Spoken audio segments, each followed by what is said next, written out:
Studio that is essentially headed into oncoming traffic. They've turned around and they're headed back in the direction of the players. They've been criticized by the media. They've been dismissed by their peers, all because they took a stance saying that they don't believe that social or political messaging should influence game design.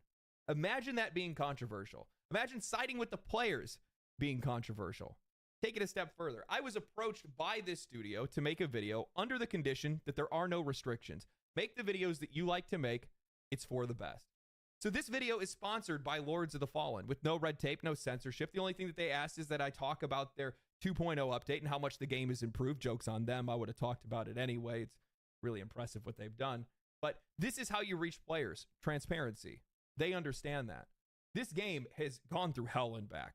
It had a failed start, gone through multiple studios, gone through a reboot that didn't really land all that well right when it first came out, but now it's transformed into one hell of a comeback story. They are allowing you to be able to invite your friend to play the game for free. Seamless co-op progression, friend plays for free. Just like It Takes Two or Split Fiction. I feel like I'm living in an alternate universe right now. So today what I want to do is I want to talk about Lords of the Fallen. I want to talk about how they've taken a stance against the direction that this industry has been headed in. I want to talk about all the improvements they've made with their game, with their 2.0 update. And I also want to talk about the interview that I had with their CEO about how they're putting players first. The world is healing. Lords of the Fallen is a bit of an odd beast. The original game came out in 2014 under a studio named Deck 13. It had promise, great art direction, a strong premise, but it had a lot of issues. It didn't really understand what it was like to be a Souls-like game, and as such, it never really found an audience. Then came the sequel. The IP was then passed around a few different times through a few different studios. The project was shut down a handful of times before CI Games just said screw it and founded an entirely new studio called Hexworks to try again from the ground up. And what they made in 2023 was a massive improvement. The now rebooted Lords of the Fallen under the same name looked beautiful. The art direction was incredible. Seriously, I love the way that this world looks. The Umbral Realm concept was genuinely unique, shifting between realms depending on the situation, serving as both a combat mechanic and an exploration tool. The game finally had something resembling its own voice. But that voice was buried under some serious performance issues, bugs, balance problems, issues with combat and exploration. It reviewed decently with a 73 on OpenCritic, but it didn't really land. It was one of those hot and cold games where some people really liked it for what it was and other people didn't want to have anything to do with it. The kind of game that you'll hear about for a week before it vanishes from conversation, especially given the fact that it launched near some pretty steep competition in Lies of P just the month before it. In most cases, hell, 9 times out of 10, any studio would have taken the loss. They would have fixed a few bugs and then begun work on their next title. But Hexworks and CI Games did the opposite. They dug in. Over the past 2 years, they have shipped more than 50 updates, all of them completely free. They've reworked performance, revamped the controls, they fixed bugs, improved stability, added build variety, and listened to very specific criticisms from the community. Things like stamina balancing, boss scaling, mob density, co-op stability. It's rare to see a developer actually chip away at a game like this, not for press, not for hype, not for anything other than just wanting to make the game better for the people that bought it and for fans in the future. They actively were listening to feedback the entire time, making improvements and getting no recognition for it. Well, I shouldn't say no recognition because the game has consistently climbed from mixed reviews up to mostly positive, but after this next update, I wouldn't be surprised if this game's going to climb even higher. Lords of the Fallen has released their 2.0 update, and with it, everything has come together. This isn't just another patch, it's a full overhaul. Combat responsiveness has been tightened, feeling much smoother than before. They've added unique sound and better sound to every single weapon attack, blocks, and even parries, giving combat that heft that it was missing. Movement is faster, dodging is cleaner. They added a dedicated jump button for smoother platforming. The lock-on feature is more intuitive now. You're not getting stuck on environmental objects anymore. Heck, they've even gone as far as adding a new guidance mechanic for the Umbral Lamp that allows you to navigate yourself when lost. I mean, they have quite literally attacked every single major criticism of this game here. Visually, the game is even sharper. They've revamped their UI, they've improved their character creator, allowing for more masculine and feminine character designs as requested by their audience. And honestly, I still think this is probably one of the best uses of Unreal Engine 5 to date. From the texture detail to the lighting to the fact that the entire game, though linear, renders the entire world all at the same time, it's gorgeous. But here's where things get really interesting. They have added a genre-first system, which they're calling the Free Friends Pass. You can now invite a friend who doesn't own the game to come and play the entire thing with you co-op. No trial, no demo, the full game. You can play together, you all get to keep your loot and character progression, and eventually, if they want to pick up the game for themselves, well, they can pick up right where they left off. Now, I'll be honest with you guys, I skipped this game at launch. I had watched a few reviews, I saw the performance issues, I'd heard the complaints about map design, the combat. I watched Asmongold pull out what was left of his hair while he was being overwhelmed by too many enemies, and I just didn't want to deal with it. I was still working in construction at the time, didn't really have a lot of hours to burn, so I figured I would circle back to it if things ever got fixed. And they did. And more. A lot more. I've been playing it, and while Lords of the Fallen still has some rough edges, the narrative is relatively thin and not particularly well delivered. You still come across some random visual bugs here or there, like my cloak breakdancing around my neck. Enemy telegraphs can be a little inconsistent. Boss fights don't always deliver the impact that you feel like they should. Some of them definitely do. But there is something incredibly charming about playing this game. It's like they accidentally created their own sub-flavor of the Souls genre. Something faster, more consumable, less punishing, but still engaging, leaning much harder into the fun of these games rather than the difficulty, though the game isn't without challenge. Lords of the Fallen doesn't really ask for your full emotional or mental investment to play a game like this, or at least like a lot of other Souls-like games do. You're not constantly on edge or feeling drained after every fight. There is a much lower mental barrier to entry here, something you can actually relax into while getting your Souls-like fix. There is something incredibly satisfying about shredding through a game like this, and even when I do hit a tough boss or a challenging section of enemies, I never feel stuck. I overcome it after a couple of tries, and I move on. It's kind of nice to play a game like this that doesn't make me want to throw my controller through the wall. They didn't make the perfect game, but they've made something interesting. And more importantly, they never stopped trying to make it better. In a time that so many studios are content shipping broken products and never fixing them, maybe patch it once or twice and move on, Lords of the Fallen feels like a genuine passion project, something that they never wanted to give up on, and one that keeps getting better every time that you come back. In most cases, this game would have been long abandoned by now, but Hexworks and CI Games never gave up on it. They really wanted to make sure that this game would work.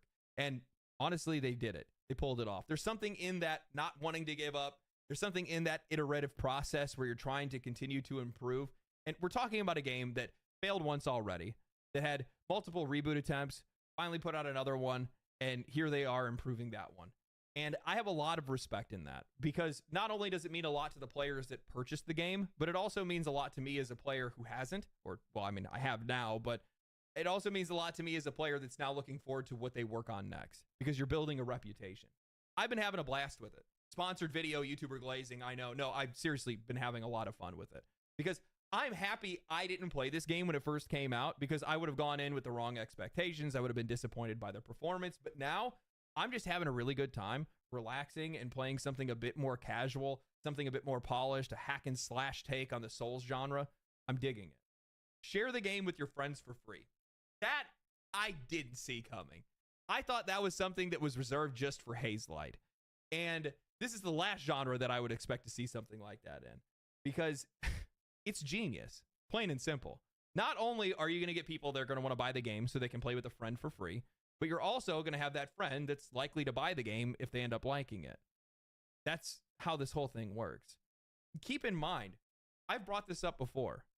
I said that while everybody else wants to increase their prices, the ones that are going to succeed are the ones that are going to undercut them. This is undercutting them. Fair pricing, this is how you build loyalty. This is how you get players to trust you. I like it. You know, I've had my eye on CI Games and Hexworks for a minute. Their CEO of CI Games has been very active over the past few years, getting very involved in discussions, saying some things about the industry, to say the least. And I never imagined that they would go to this length to make good on a promise. They came forward saying that they want to be a player-first studio. And from my perspective, at least right now, that looks like exactly what they're doing. And they're going to do it regardless of whether or not it pisses off the industry, which it is.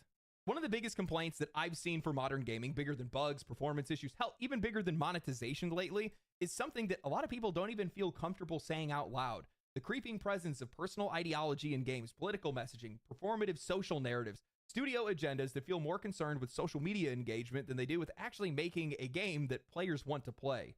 It's not just about what's in these games, it's the overwhelming feeling that you're not even allowed to question any of it. That raising your hand to say, hey, maybe this doesn't belong here, will get you labeled, dismissed, or dogpiled by bad faith actors that think any disagreement is hate speech. And let's be real, very few developers are willing to be even open to this conversation. It's become the ever-present elephant in the room. Most studios, writers, commentators, hell, even players are so afraid of even upsetting the status quo that they've been defaulted into silent complicity more than anything else. Even when these games are getting worse, even when the sales are going down, even when the fans are slowly walking away, everybody just stays silent. But CI Games did the opposite. Sometime last year, Marek Tominsky, the CEO of CI Games, the guy behind Lords of the Fallen's Resurrection, made a stand. He said that he was going to put players first, not just as a slogan, but as a business strategy, a design philosophy, a studio culture. And he didn't just say it, he followed through. They started watching Twitch streams and YouTube videos, reading Reddit threads, polling people on Twitter, and actually listening. But more important than that, responding. Earlier this year, Marek had posted a poll asking what players wanted when it came to character creation. The industry standard at this point has been body type A and body type B, a vague, impersonal system that nobody really asked for, and it just kind of appeared one day forced upon us. So he asked the players directly, in a medieval fantasy action RPG experience, would you prefer between these two? Body type A and B, male and female, or something else? Nearly 50,000 people voted. 88% of them said male and female. CI Games went and made the change just like that. They reverted it. Now, whether you agree or disagree with that decision, that's not really the point here. The point is they asked their audience directly. They got an overwhelming response. They acted on it. This is what listening looks like. After making these changes, Merrick would then take things further. He would then take a stance and talk about how studios need to separate their personal politics from commercial products, saying that the key is to separate social and political views of studio employees from creative decisions that drive each project. The editorial has to be independent of such views and serve the best it can the vast majority of players. Of course, the media did not take that well, and headlines popped up everywhere. Lords of the Fallen dev is wrong about politics, and Elden Ring proves it. Lords of the Fallen publisher embraces the fear of DEI boogeyman. Lords of the Fallen publisher uses anti-DEI as marketing meme. It's the usual song and dance. Any pushback against any social, political, or identity-first design is framed as evil, as ignorance, as bigotry, even when the vast majority of players agree with it. Even when it's just a studio doing what any other business in the world would do and what they're supposed to be doing, which is serve their customers. I reached out to Merrick directly to ask him about this, about the backlash, and about why he felt it was important to open the door to these kind of conversations when the industry has slammed it shut. He told me, "We want to serve our communities the best we can. Last year, we made it a part of our strategy is being player first. That's not just a slogan, it's the full reality that we're committed to. We don't allow any DEI bullshit to impact our products. We were wrong about body types A and B. We fixed that very quickly to male and female when it became clear that that's what the vast majority want. The games industry was hijacked at some point by activists. It ended up with a lot of false assumptions about this so-called modern audience. I follow a very simple old concept. Make products your customers want. What's wrong or controversial with that?" Now, regardless of where you fall on these issues, I still think this is the key. The fact that something so basic, make what people want, has become so controversial tells you everything that you need to know about the state of this industry today. The audience feels this overwhelming pressure being forced into almost every media product that they consume. It's not something that they asked for, and when they complain about it or they try to ask a question, they are treated like social dissidents. These people are paying for these things. It's not that these things can't exist in games, it's just that you can't expect people to want it or like it. And if you want your customers to be happy, you have to give them what they want, not what you want. When I asked Merrick about the growing divide between players and developers, or just the industry in general, and why so few studios seem willing to even ask any hard questions, he said something that really stuck with me. "I think most of them are asking, but too often they ask selectively, avoiding questions they don't want to ask." That quote cuts to the heart of the issue. Sure, we see plenty of studios pretending to engage, collecting feedback, sending out surveys, running community Q&A, but it's all incredibly curated, selective, sanitized. They'll ask what weapon balance feels like or what feature you want in the next patch, but they won't ask why players are feeling alienated, why character designs are getting roasted, or why games like Concord flop while games like Marvel Rivals take off. In a lot of cases, the industry simply isn't asking questions they don't want the answers to. Continuing my conversation with Merrick, I asked about what else they've been doing to improve their games and leverage player feedback, and he went on to say that CI Games recently started working with the same playtesting agency that helped FromSoft with Elden Ring. And while they're not designing by committee, they are validating their design through player feedback. Now, that might seem obvious, but that's not how a lot of studios work anymore. Finally, I had asked him if this kind of transparency and player-first focus was just a phase or whether it was something they were going to be committed to long-term. He responded saying, "We made a promise to be player-first and we will stay fully committed to that. But the key focus will always remain on making the best games we can." Now, look, I'm not going to say that CI Games or Hexwork are perfect. I'm not saying that every studio needs to agree with every player. Hell, I'm not even saying that every studio or publisher should follow exactly what CI Games and Hexworks are doing. But if we want this industry to get better, to make games better, to rebuild trust that's been bleeding for years now, we need more of this. More honesty, more questions, more humility, more studios that are willing to say, "We were wrong," and change course. More studios willing to listen. CI Games and Hexworks aren't just patching a game, they're patching a broken relationship between players, publishers, and studios. And Lords of the Fallen and its 2.0 patch is just the first step down that path. A move towards more transparency and real discussions is the only way that we're going to get better games. It's how this industry heals over time, because it does need to heal. It's been struggling for a while, and I'm sure this is going to lead to some tough conversations, and people's feelings are bound to get hurt. But it's the only way for things to get better. It's the only way for us to get better games and for some of these people to be able to keep their jobs in some cases.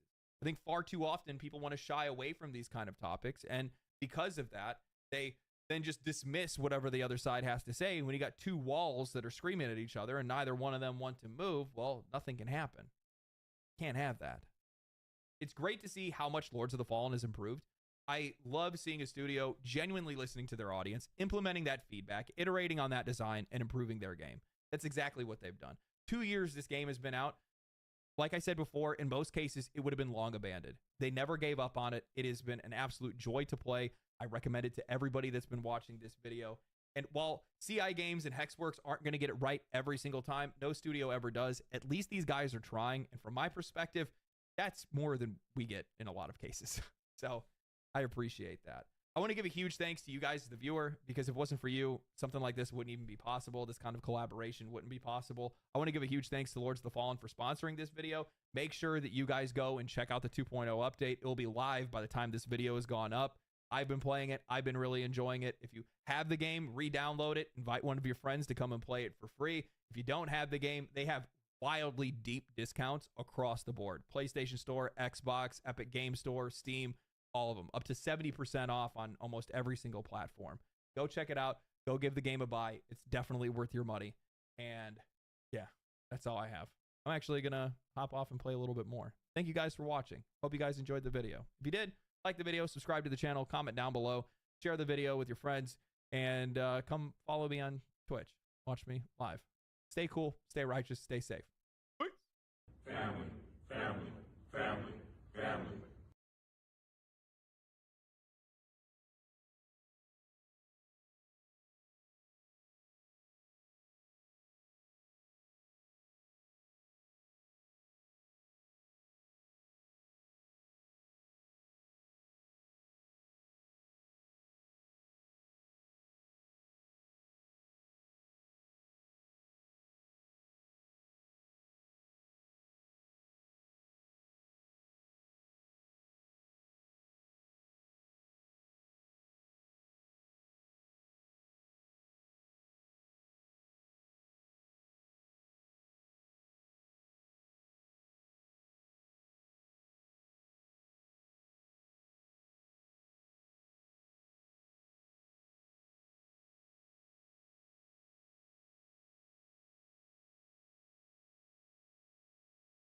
Hello and welcome back to the Shoe on Head channel. I am Shoe on Head and I am not real. I am a figment of your imagination. You have been in a coma since 2012. Wake up.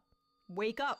Today we will be talking about the dark, seedy underbelly of USAID. This is a topic I've been interested in for a very long time now. And now that recently USAID has been in the news, I figured it is a perfect time to finally talk about it. All the mainstream liberal coverage I've seen of this has basically been late night talk show hosts crying fake tears about it being dismantled, and all the mainstream Republican coverage has just been about all the woke shit USAID was apparently funding. But I promise you, it is more than that. A lot more. If you're not a very political person and you only come here to consume the Reddit gender war slop, you should still stick around for this because this gets juicy. And remember, even if you're not interested in politics, politics is interested in you. And trust me, I understand why some people aren't interested in politics. It's confusing, it's stressful, it's a lot to keep up with. I feel like 500 things happen every single day. But thankfully, I have a tool to help with that. That's right, ladies and gentlemen, this video is sponsored by USAID. Just kidding. This video is sponsored by Ground News. Let's quickly give them a shout out and then we will jump back into this deep dive, shall we? Ground News is a website and an app that gives readers a fun and transparent way to read the news all across the political spectrum, from left, right, and center.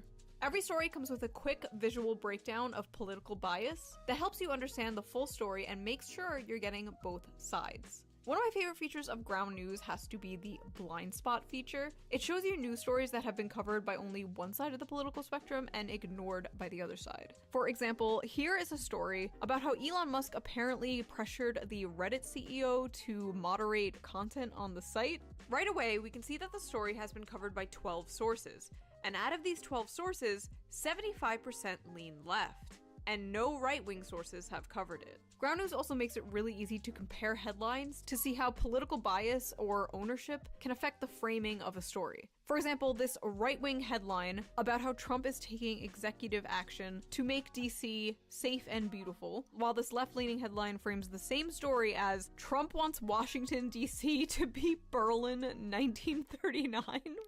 What? I've been using Ground News for 4 years now because it's great, I love it, and it really helps me see how both sides frame things so differently. Best of all, I am currently offering 40% off their Vantage plan, which is what I use to access all of their amazing features. This comes out to only $5 a month. That's like the price of a coffee, and it is so worth it. It is one of the first apps I check in the morning. It's great. So go to ground.news/shoe or use the QR code on screen right here, or use the link in the video description down below. Again, that is ground.news/shoe, or click the link down below. I think what they're doing is super important because it helps people approach the news in a more fair and balanced way, and I feel like we need that now more than ever. So thank you to Ground News for sponsoring this video, and thank you, the viewer, for not skipping the ad. Right. Now let's get back to this USAID deep dive, shall we? So Donald Trump and Elon Musk created the Department of Government Efficiency, aka Doge. Get it? Like the Reddit meme from 2012? Epic bacon, my fellow memers. Honestly, who am I to talk about dead memes? My username is Shoeonhead. So Doge's supposed goal seems to be cutting useless spending the government is making us pay taxes on. Now, I have very mixed feelings about taxes. From each according to his ability, to each according to his needs. Taxation is theft! The tree of liberty will be refreshed with the blood of tyrants!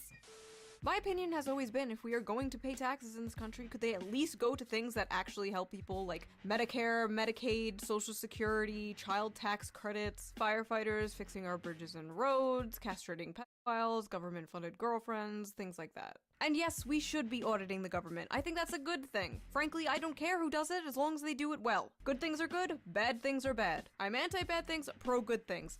Those are my politics. And hating libertarians. Just kidding, I love libertarians. I get along great with them.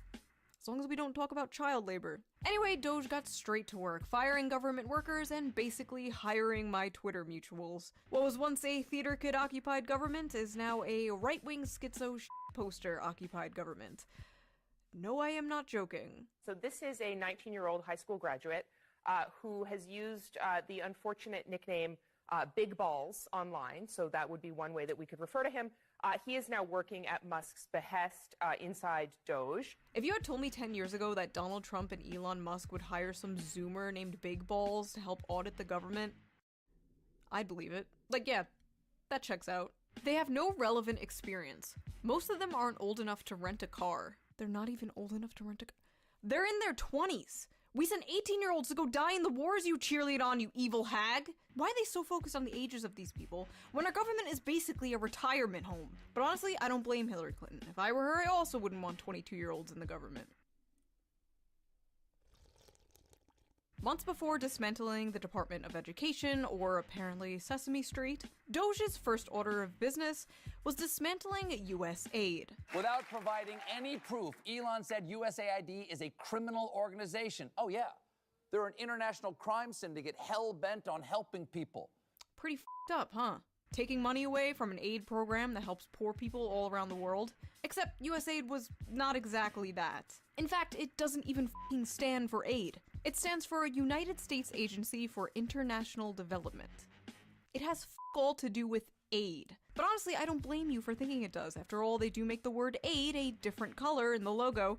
Those sneaky bastards. Although it said USAID provides 42% of global aid, the truth is most of those funds are just spent paying US contractors and secretly conducting regime change all around the world. In fact, 80% of all USAID funding goes to just 75 organizations, while only 6% of that goes to aid. And by auditing USAID, Doge exposed the true, real puppet masters behind the secret cabal of evil masterminds funding the woke ideology spreading all around the globe. You.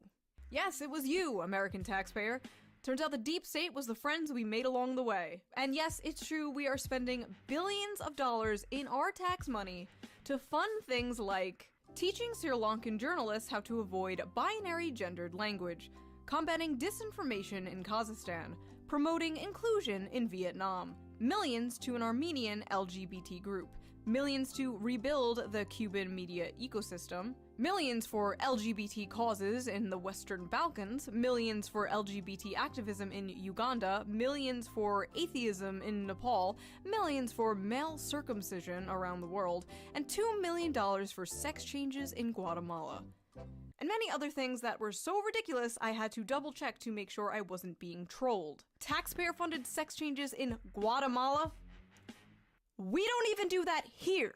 Now, you might be saying, Shu, this seems like some stupid anti-woke shit. And yeah, kind of. You got me. But I ask you, young naive liberal, why the f*** was John Bolton once the head of USAID? John Bolton, for those of you who are unaware, is an infamous neocon hack. He's literally criticized Trump for not being enough of a warmonger. Neocon hacks, for those same few of you who are unaware, are the people in our government responsible for meddling with other countries all around the world and getting us into wars for basically funsies. The people who suck the teat of Raytheon, Boeing, etc. The military-industrial complex's favorite Discord kittens. These guys come in shades of red and blue. So why was John Bolton, a red guy, in charge of the same program, USAID, that is sending American taxpayer money to foreign countries to have things like trans pride parades? The truth is, the USAID thing goes a lot deeper than what a lot of Republican commentators are saying. It wasn't just a bunch of libtards in government wasting our money on stupid woke things. No, there's way more than that. You see, it's current year and we can't just do old-fashioned imperialism anymore. The people don't like that. It's a new era, so we have to dress it up in glitter and rainbows. To put it bluntly, USAID is nothing but another form of taxpayer-funded regime change, wearing an innocent mask of aid. Shut up, Shu! You dumb bimbo populist! You reactionary shitlord! You cry, tears running down your fat, retarded face. The United States is just giving foreign countries billions of dollars out of the kindness of their hearts! Oh yeah? I have a lovely bridge on sale down the road. Would you like to buy it? Listen, despite all its faults, I love America, and I love the American people. But if you believe the corrupt, greedy bureaucrats running the deep state of this country do anything out of the kindness of their hearts, you are a sweet, innocent angel, and you need to be protected at all costs. I especially side-eye any leftist who has the nerve to run defense for USAID, especially those who call themselves socialists or commies, considering the fact that USAID was basically originally created to destroy communist countries all around the world. Established in 1961 by President John F. Kennedy under the noble guise of aiding developing nations, USAID was, in many respects, an instrument during the Cold War to counter Soviet influence and keep the Third World from crafting its own socioeconomic model. A year after President John Kennedy created USAID in 1961, he told its directors that, as we do not want to send American troops to a great many areas where freedom may be under attack, we send you. It wasn't long before the CIA spotted an opportunity to extend its reach. In 1962, USAID launched its Office of Public Safety to send agents around the world under the guise of training police officers. But as it turned out, the trainers were busy teaching enhanced interrogation techniques, a euphemism for torture. The scandal broke out in 1966, and although the office was finally shut down in 1974, the dark practices persisted within military and intelligence circles. By 1980, USAID Administrator John Gilligan was candid enough to describe the agency as nothing more than a graduate school for the CIA. At one time, many aid field offices were infiltrated from top to bottom with CIA people, he said. It was pretty well known in the agency who they were and what they were up to. The idea was to plant operatives in every kind of activity we had overseas, government, volunteer, religious, every kind.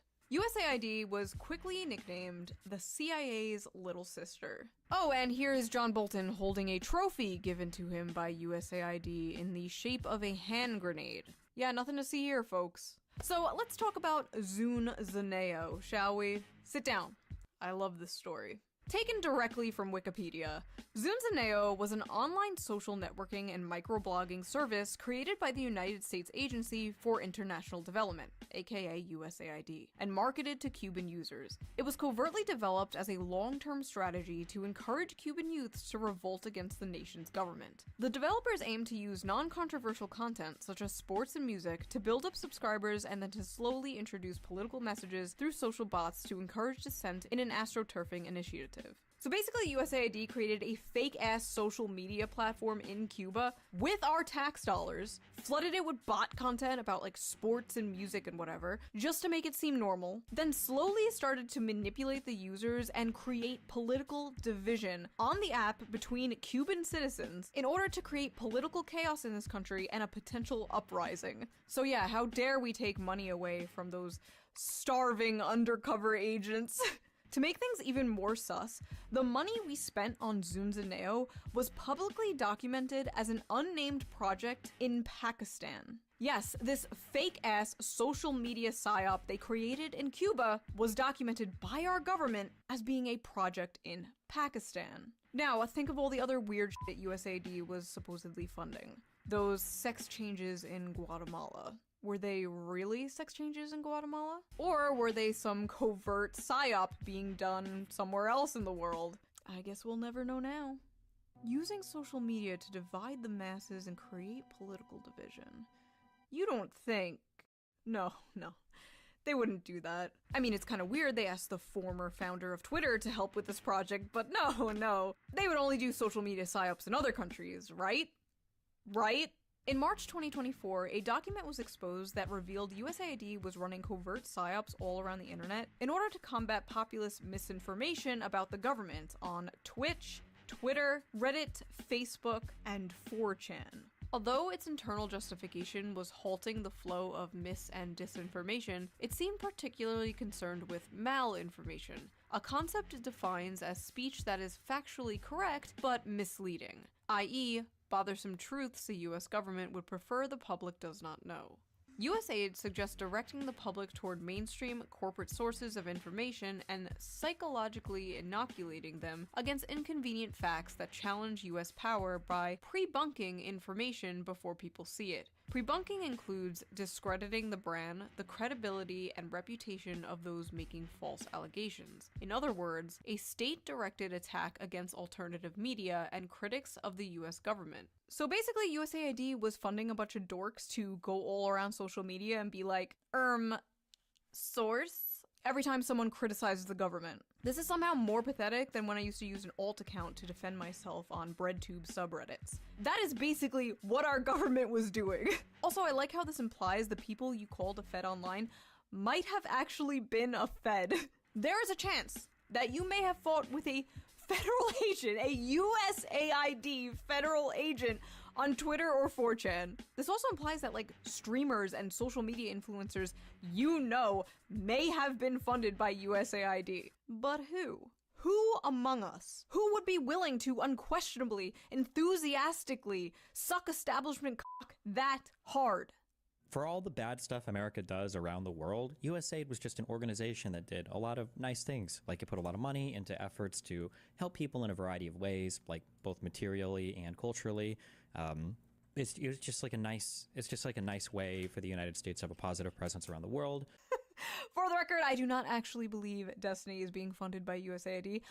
I just thought that transition was funny. I fucking love that quote though. USAID was just a nice organization that did a lot of nice things, like culturally help people around the world. Culturally help people? Why are we in the business of cultural imperialism? Why do we have to culturally enrich Latin America or the fucking Balkans? So not only are we the world police, but we are now the world HR department?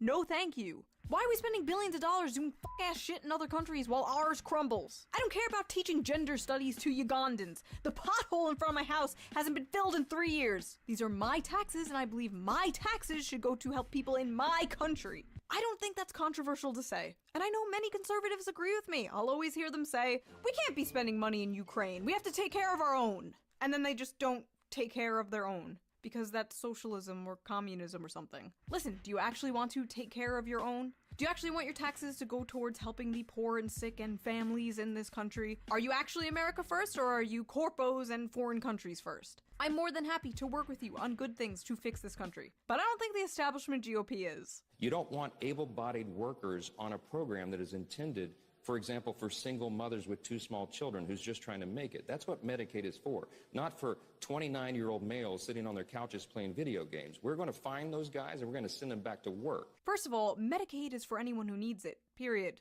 And second of all, 29-year-old guys? You mean your fucking voter base? You mean the very demographic that is shifting the entire country in your direction? Those guys? Yeah, we're just wasting so much money helping young men. Those greedy gamers just gobbling up all the tax money. Not massive tax cuts to corporations and the rich. Not all the money to the bloated military-industrial complex. No. Gamers. Young men who can't find a job, can't afford a house, can't afford college. Young men who can't build a family because of the society you created. Those guys, they need to pull themselves up by their bootstraps and pay for their own Medicare. This care isn't for them, it's for women. What? Great to know both sides of the establishment fucking hate young men. Anyway, sorry, I popped off. Let's get back on topic. Now, USAID did do some good things, I won't deny that. But even some of the good things USAID did were nothing but a bunch of fronts. Using Cuba as an example again, because these are some of the only ones that have been exposed so far, there was a USAID program called the Travelers Project that was said to be an HIV prevention workshop. But yet again, it was nothing but another covert regime change psyop. This was exposed in 2014 by the Associated Press. Young Venezuelans and Peruvians were deployed by USAID to Cuba's college campuses for $5.41 an hour. Really, USAID? Billions of dollars force feminizing mice and you can't even pay your spies a living wage? Sad.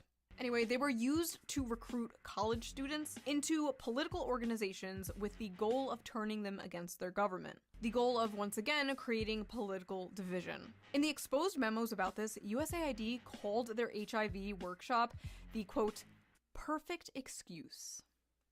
Right. But we're totally funding DEI in Vietnam for pure humanitarian reasons, I'm sure. This was done so sloppily that even our boy John Bolton came out and disavowed it, but not without saying he thought it was a good idea in principle. Yes, it's a great idea to create taxpayer-funded secret psyops all over the world in order to f*** with other countries' politics. Just don't recruit teenagers to do it next time, okay? What? I honestly just think it's kind of funny we were funding anti-socialist agendas all around the world and disguising it as social progressivism. Don't think too hard about that one. Now, Cuba wasn't the only place USAID was culturally helping. On January 12, 2010, a 7.0 magnitude earthquake struck Haiti, killing 220,000 people, injuring another 300,000, and leaving 1.5 million more homeless. In the wake of the catastrophe, the United States provided $1.6 billion in reconstruction funding to Haiti, $651 million of which went to USAID. Rather than employing Haitian construction companies, USAID contracted out the rebuilding projects to international firms. For instance, Minnesota-based construction firm Thor was awarded $18 million in contracts, and Mexico-based firm Cemex received over $7 million.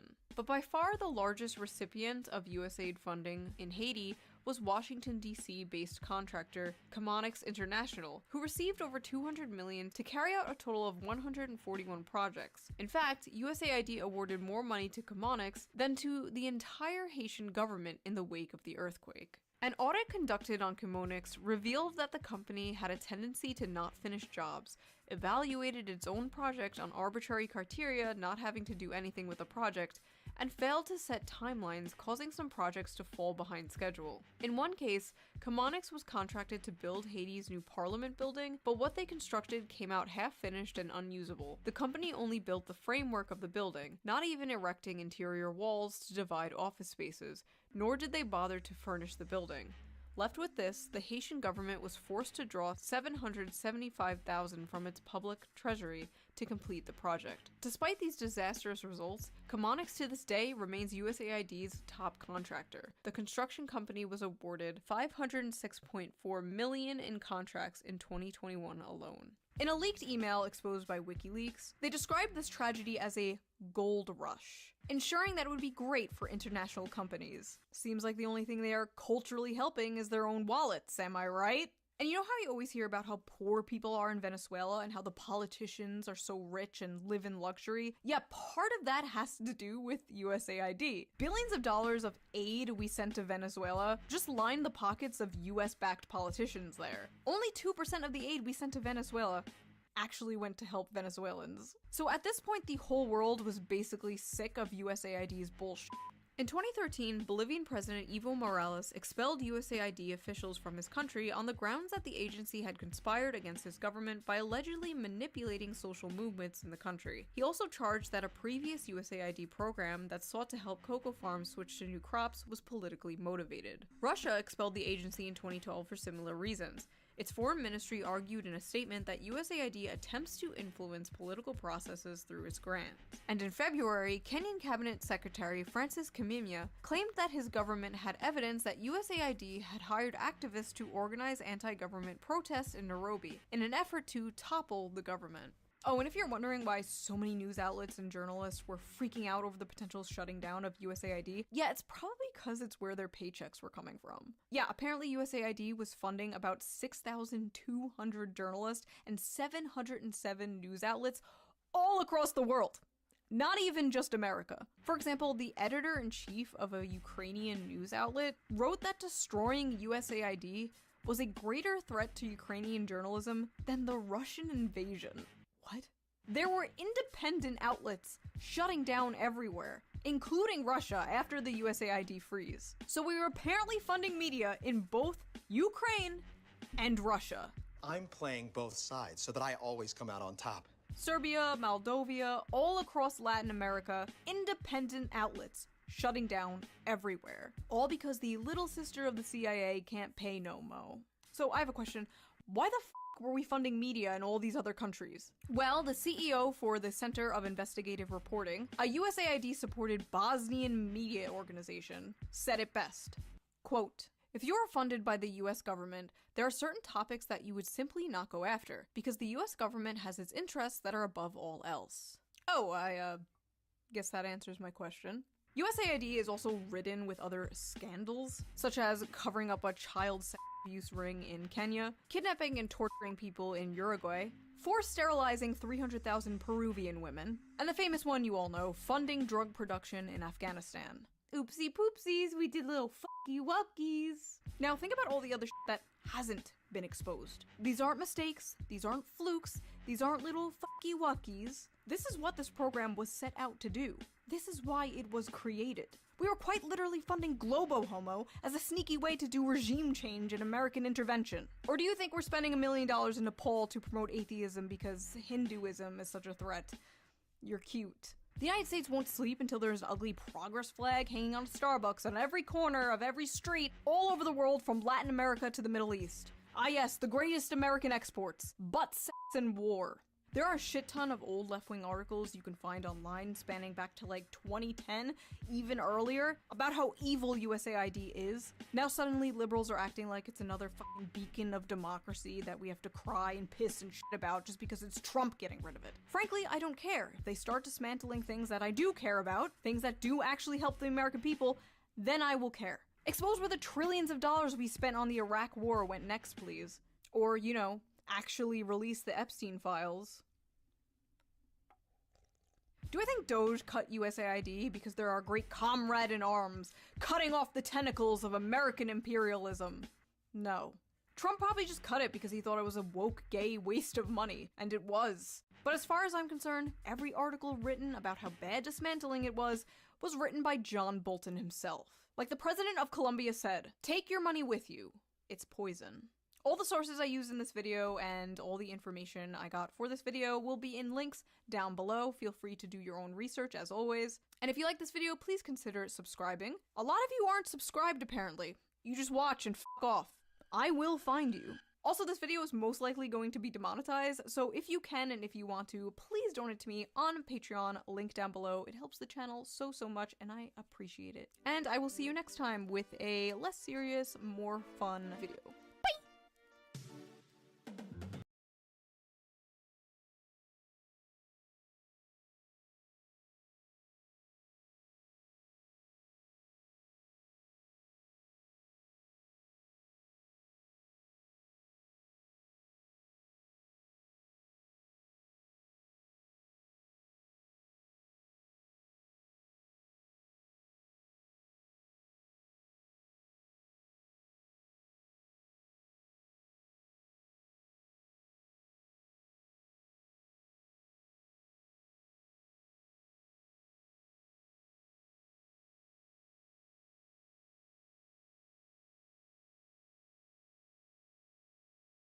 In The Walking Dead seasons 4 to 8, Rick Grimes and his group adopt a crucial vetting system when encountering new survivors.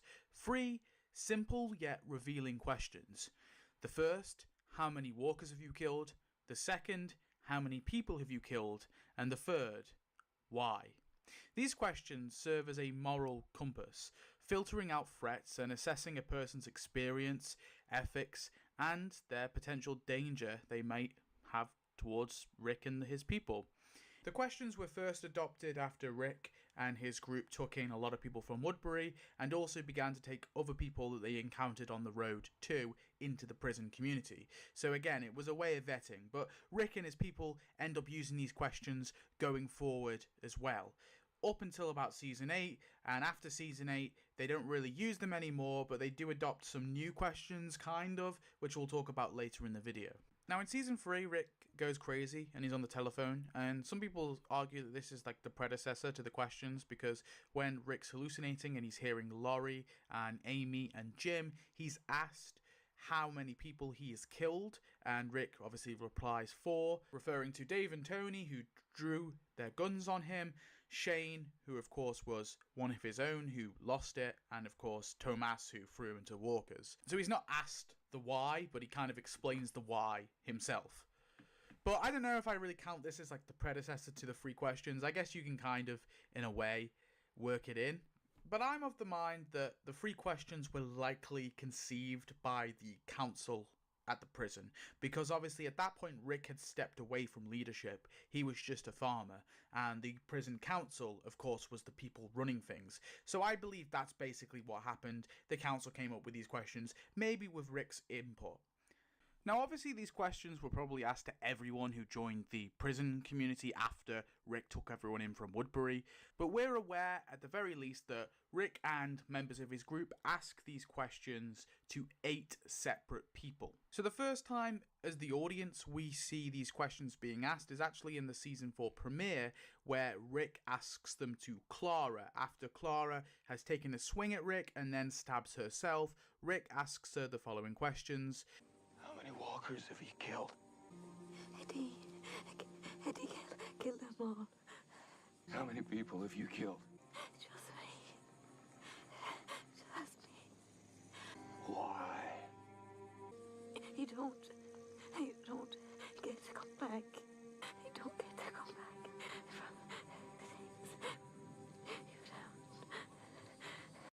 The next time Rick asks the 3 questions is actually to both Sam and Anna, 2 randos that him and Carol meet in Season 4. We sadly don't hear Sam and Anna's answers to the questions, but they must have at the very least answered correctly, as Rick obviously offers them a place at the prison and tells them the location of where they can find it. The third instance of the questions being asked is chronologically the first time it happens in the timeline at least, and that's in the Bob flashback where Bob is asked the questions by Daryl. And here are the answers. How many walkers have you killed? Haven't kept count. A couple dozen. How many people you kill? Only 1. Why?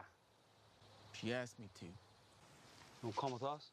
The next time they are asked to Gabriel Stokes. So after Rick and his group save Gabriel from being surrounded by some zombies, of course, Rick pats him down and asks Gabriel the 3 questions. And here are the answers.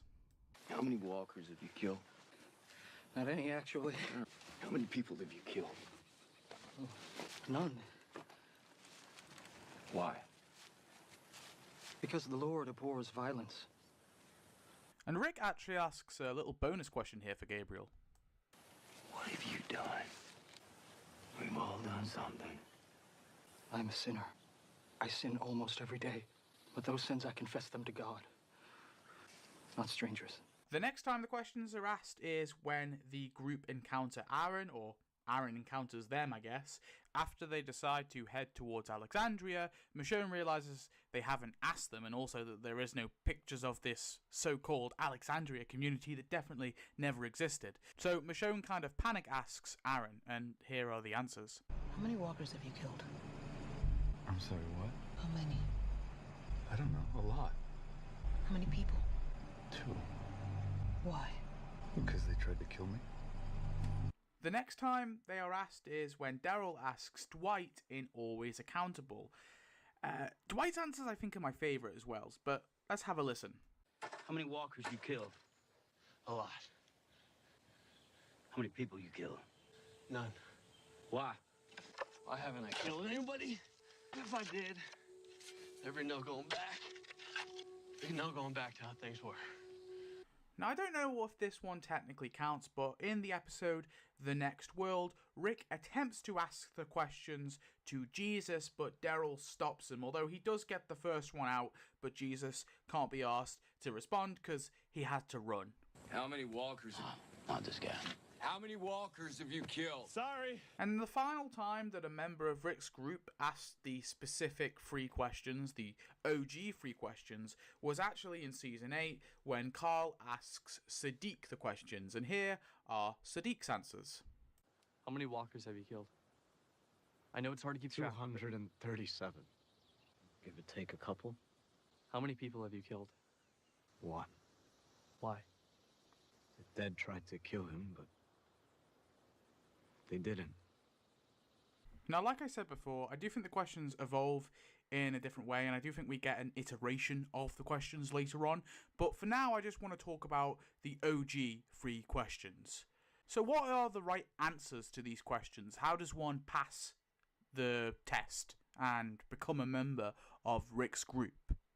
First, we need to go back to the examples. So of the 8 times these questions are asked, I'm going to say that 5 of them are passes. I think the Sam and Anna is definitely a pass because they're let into the prison. Obviously, we know that Bob Stuckey is a pass. I'm going to say Gabriel is a pass too, just because they end up trusting him to an extent.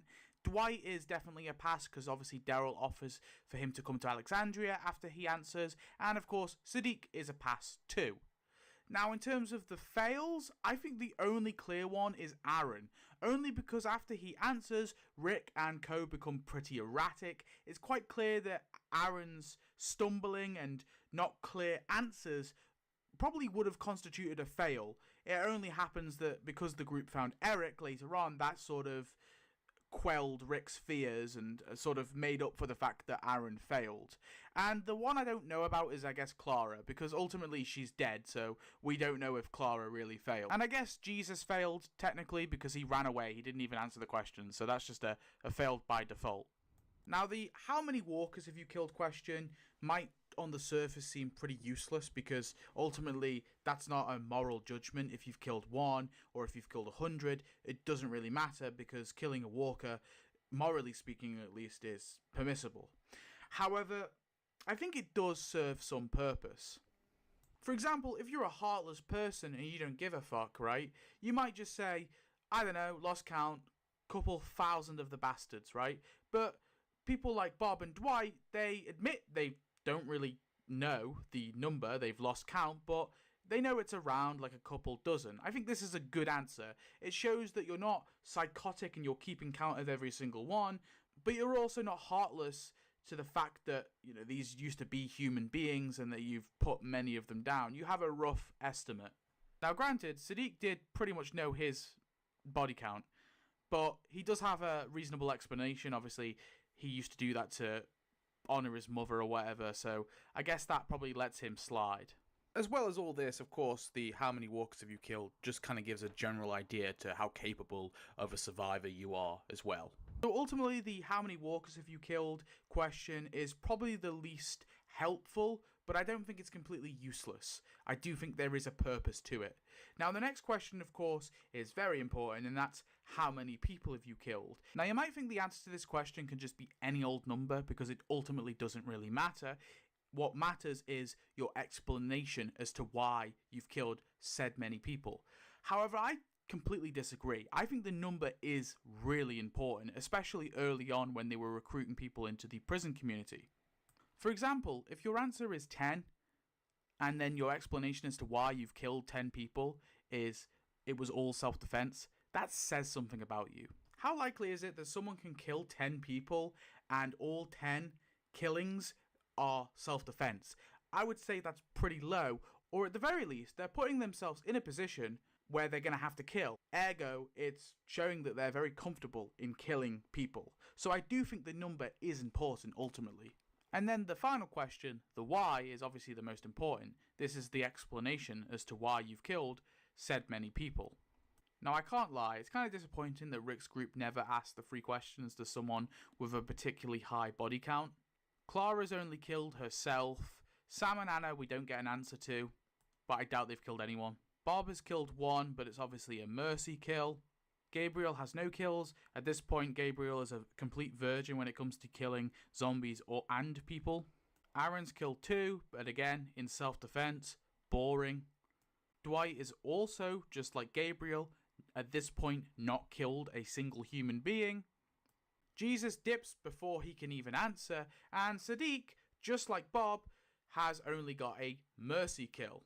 It would have been cool if they asked someone who had actually, had a very big kill count, and maybe some of them were pretty dark. We never really get to see someone truly fail the question. I said that Aaron kind of failed them, and Gabriel kind of fails them in a way, but no one really ever truly fails them. We never see that, which is kind of unfortunate. So there we go, really. They're a test just to see what kind of person you are, is the simplest way to put it. Like I said before earlier in the video, I think we see a new iteration of the questions in Season 9. So after bringing Magna and her group to... Dan says, Nintendo's old guard is starting to retire. Perhaps that could explain why they're being so greedy. Well, actually, I think to a certain extent, it's maybe a bit of the opposite. I think it's that some of the younger whippersnappers that made the Wii really successful are or have left. Because, for example, Reggie Fils-Aimé said in his autobiography that he was the one who had to push them to include Wii Sports in the original package of the Wii. And like, he really had to work with them because Nintendo just as a company has this broader policy that they don't give away their hard work for free. It's just something in their company culture. They're like, no, we spend a lot of time and money making these games and making these experiences. We don't give it away for free, which is why they don't want to give away that freaking stupid Switch 2 tutorial for less than $10, but Reggie's gone now. But like I was saying, I think that I do think that there is a certain element of now they're just emboldened enough where they think they can do it. They did confirm that the Switch 2 US pre-orders will open next week on April 24th, I believe, at the previously announced and confirmed price of $449. However, they are giving price hikes to accessories, okay? The Switch 2 Pro controller will now retail for $85. Ooh, baby. The Nintendo Switch 2 dock set will increase from $110 to $120. The Pro controller was originally $80, now it's $85. So they're just stepping stuff up steadily. You can see new Joy-Con 2s will be $95, up $5. Switch 2 Pro controller up $5. Charging grips are up $5. Joy-Con 2 straps are up $1 from, this is weird, from $13 to $14. I don't, like, it's a strap. It's a freaking strap. This is some Apple crap, dude. This is some stupid ass Apple crap. It's a strap. What are you? Okay, I'm getting revved up. Okay. Deep breaths. It's a strap and they're charging for, okay. You know, whatever. The wheel set goes to $25. This so the plastic wheel gets a 25% price hike. That makes sense. Okay, that makes sense. Sure, why not? Whatever. The Switch 2 camera, which we saw in the showcase, is up $5, so a 10% price hike. Nintendo Switch 2 dock set is up $10. The Switch 2 carrying case and screen protector is up $5.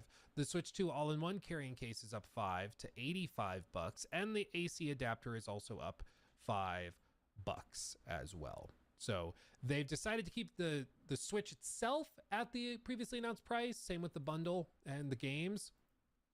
However, All of the other stuff they're choosing to increase the price of. And I think it's just frankly because they knew if they raised the price on the Switch 2 to like 500 and then the bundle to 550, they knew that there would be a total meltdown worse than they've already had. So I think that they're just like, this is safer for us. We'll just do it this way. I think they're right. If they did that and if they did just hike the price of the console, there would be a meltdown. But I mean, they're increasing the prices over here by like 10% across the board. In some cases more, you know, like whatever. And yeah, I mean, $14 for a freaking strap. That makes total sense. Yeah. I mean, this thing probably cost them all of 13 cents to manufacture it. You know, whatever. It's whatever. I don't even care. I'm not even mad about it. But here's the thing. There's already people that are trying to come up with excuses to do this. Like, this is why I've said a lot of the time on social media, you're not actually seeing people that are like arguing for or against certain things. They're just trying to justify in their brain the thing they've already decided they want to do. It's literally cope, where it's not about like what you're bringing up or how we bounce back and forth with ideas. It's literally just, I've decided I want to buy it and I want to come up with a reason to buy it. So my stance on this is largely unchained, is largely unchained. I can't talk. But for example, with this was a clip. This is from a GameStop podcast. And I think the sentiment is interesting. But it's a sentiment that a lot of people relate to and a lot of people are also saying. So hear this out. $80? I personally feel over that. I know a lot of people are still hot about the... That's Jeff Grubb, by the way. So if you've ever seen like those leaks and rumors and stuff, Jeff Grubb, that's the guy. Price and everything. I don't know if they're going to be able to come out of this and convince people like, hey, no, you don't have to be angry anymore. It's still going to be like, hey, $80 for Mario Kart World is going to be a tough pill to swallow. This is definitely a must-have game for me. So that's where I'm like, I kind of can't argue with myself at a point. And that's the thing. For a lot of people, it's a must-have. It's a must-have. I'll order one less pizza that month territory. Like, whatever, man. Again, I'll play this back. Okay? So that's where I'm like, I kind of can't argue with myself at a point. I'll order one less pizza that month territory. Like, whatever, man. Yeah, try to save money somewhere else. Exactly. $80 pizzas. Where are you going? Only the best here in Wisconsin. Wow. Yeah. They put $20 worth of cheese on every pizza in Wisconsin. It's going to be... Wisconsin pizza, I bet does go hard. I bet it does. But I do think that this is a sentiment a lot of people are feeling. And this is what Nintendo's banking on, is that they know, for a lot of people out there, they have to buy the Mario Kart game that comes out. They have to buy the next Mario Kart. They have to buy the new Nintendo console. They're buying nostalgia. They're buying their childhood. Like, they have to buy it, right? So we can jack up the price. And people will buy it anyways. Because they're a captive audience. They're a captive audience. It's the same thing when, like, Apple stopped including charging bricks and cables and things inside the box with the phones. They're like, we know you're going to still buy the iPhone. And you're going to need a way to charge it. So you're going to buy it. Stupid. Like, they've got you captive. And they know that no matter what they do, really, you're going to find a way to justify the expense. You're going to find the money elsewhere. As you saw here, I'm in, I'll just buy one less pizza that month territory. And inevitably, you see in the comments, people being like, yeah, well, it's just one game. You know, Nintendo raised the price of, like, Tears of the Kingdom to $70. Because it was no doubt very expensive, but also they knew everybody would be buying it. That's also a big component of this. But they didn't price all of their games at $70, so it's going to be, you know, in a case-by-case scenario. And you also see people bringing up, well, no, yeah, Mario Kart's $80, but you can get the bundle to basically get the game for $50. So it's literally not a big deal. It's basically a $50 game, which if you ever find yourself saying, it's not X, it's basically Y, it's not Y. If it were Y, you would just say it's Y. But you're like, it's basically Y, okay? Like, let's not beat around the bush. We're being like a little silly, okay? Stretching and bending things the way we want it. Edgar Vasquez donated $10 through Super Chat. Stockholm Syndrome is real for Nintendo fans. I'd rather have the pizza. Dude, the pizza, I'm very hungry, so I'm also in the mood for a pizza, so I feel you. But I think what's fascinating about all this is that, as we said, there's people that are going to come up with ways to justify it. But the justification will start to fall apart and crumble, as we can see here. The Mario Kart World Switch 2 bundle is going to be discontinued this fall. So all of you guys that are like, it's not a big deal that it's 80 because you can get the bundle and basically get it for 50. They're going to take it away. So you have to buy it for 80 right during the holiday season when all the scalpers are like finally kind of settling down and you can go to the store and buy it. You can buy the console for 450 right at that precise moment. At that precise moment, they're going to stop bundling it and charge 80 for it.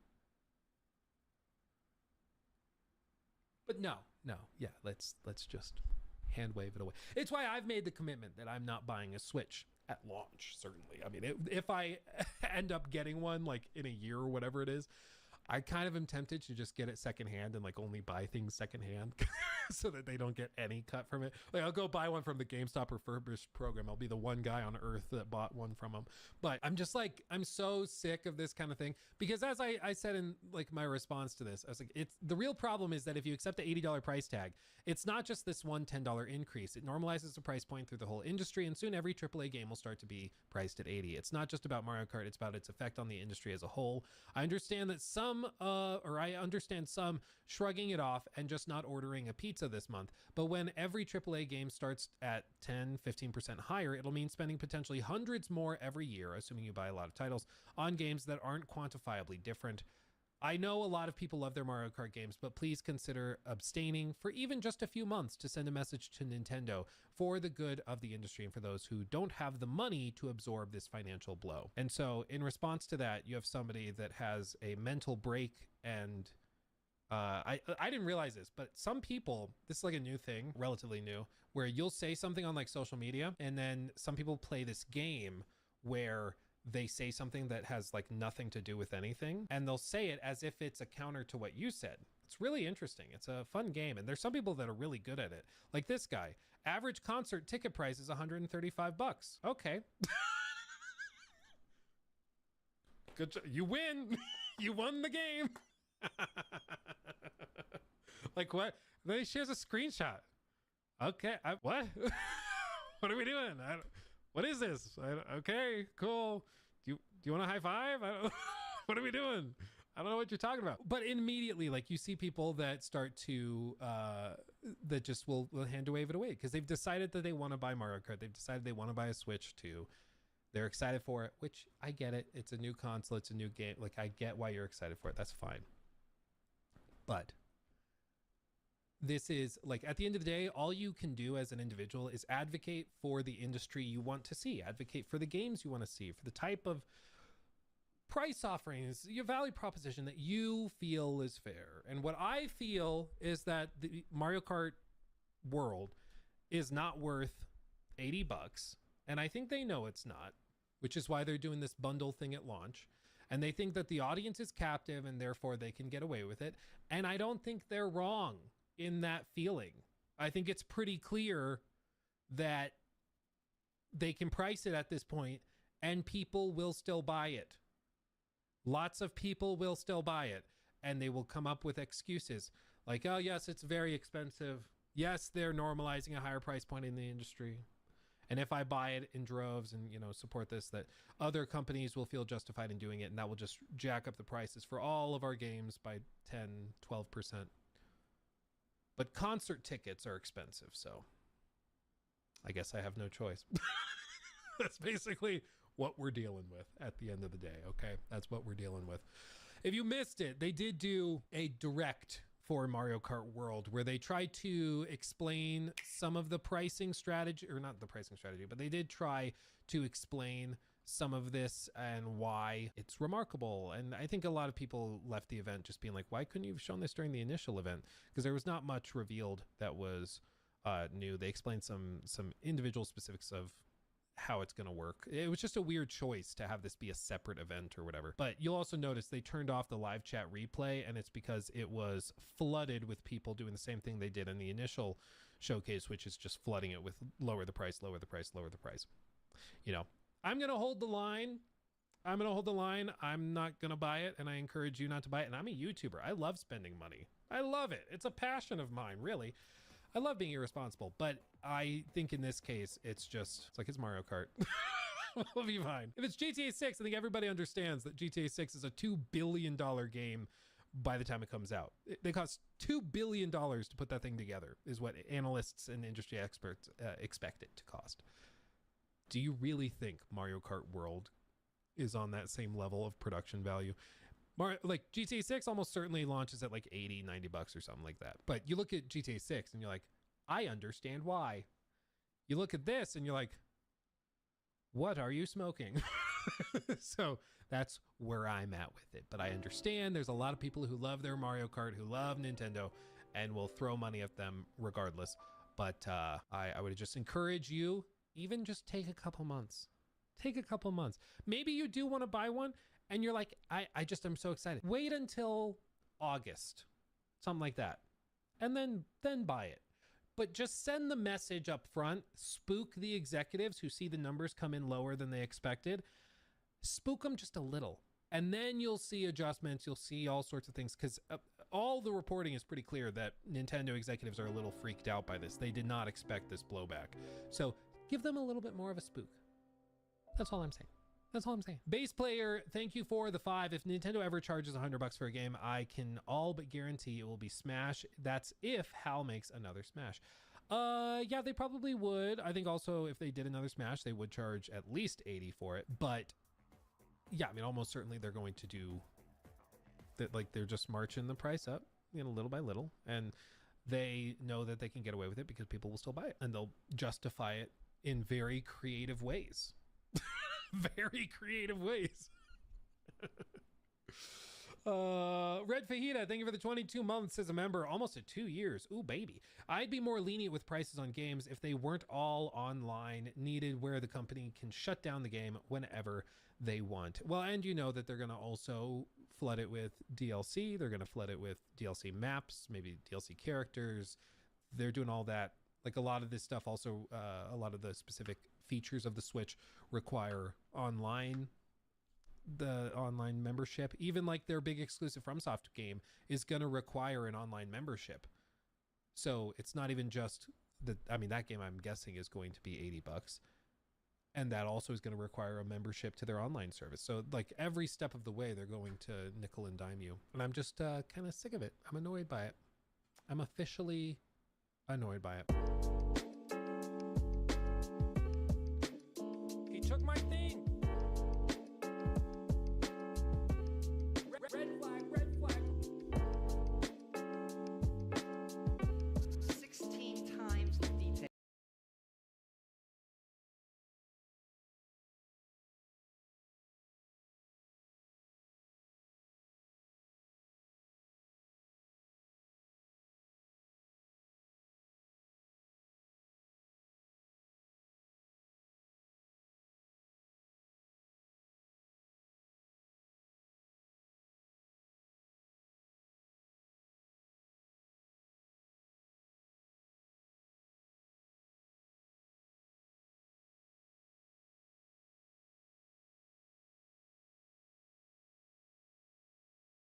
Iranian media says the director of the UN's nuclear watchdog has arrived in Tehran to speak to its officials ahead of nuclear talks with the US.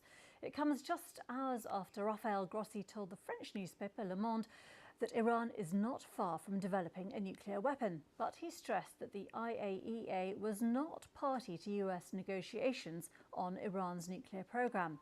The next round is due to take place in Rome on Saturday. Iran has insisted its right to continue enriching uranium is non-negotiable. Let's speak to former British Army officer and NATO commander Hamish de Bretton-Gordon. He's also a chemical weapons expert. Hamish, thanks very much for being with us. What do you make of what is reported in Le Monde, from Raphael Grossi, that Iran is not far from having that capacity? Well, in technical terms, Signor Grossi is correct. We know that since the treaty was suspended by Trump in his first term in office, that the Iranians have continued to enrich uranium. We believe they have about 300 kilograms at a level of about 60%. You need it at 90% to make it as a viable nuclear material. That would probably only take them weeks or months, and they've probably got enough for about 17 warheads. However, having said that, it's not an insignificant task to turn a warhead into something that you can put on a missile and fire. We know the Iranians have got missiles, but we've already seen that their missiles have been easily interdicted by the Americans and the Israelis. First of all, I think the thing to say is, a non-nuclear Iran is really what the whole world wants. We've seen the malign influence of their proxies like the Houthis and Hezbollah around the world. So what Signor Grossi doing is a good thing, and hopefully the Americans can convince the Iranians to stop enriching uranium and going towards their nuclear program, because we've already heard Trump saying that he would take those research facilities out, and it is fairly clear that he could do that if he so desired. And that sounds like a very extreme and potentially worrying response, doesn't it? Well, absolutely. I think the Americans are really putting their cards on the table. I think Iran is much diminished since the Americans and the Israelis have pretty much written off the Houthis and Hezbollah. And Iran is desperate to remain sort of a key player on the world stage and sees that nuclear is the only way to do that. However, they're also, I'm sure, well aware of the ability of the Americans and potentially the Israelis to stop their nuclear program. And hopefully the Americans can persuade them in these series of meetings, the next one, as you say, on Saturday in Rome, to prevent the Americans and others having to take demonstrative action to do that. President Trump did pull out of the previous nuclear deal between Iran and others in 2018, negotiated by Barack Obama over a very long period of time at complex technical talks. What do you think the likelihood is of this administration being able to embark on something similar? Well, it appears that the Trump administration are taking a slightly different approach, as we've seen they have to the war in Ukraine and elsewhere. Now, the original treaty, as you say, arranged by Barack Obama, was really doing what it was supposed to do to limit Iran's ability to develop fissile material that they could use in a nuclear bomb.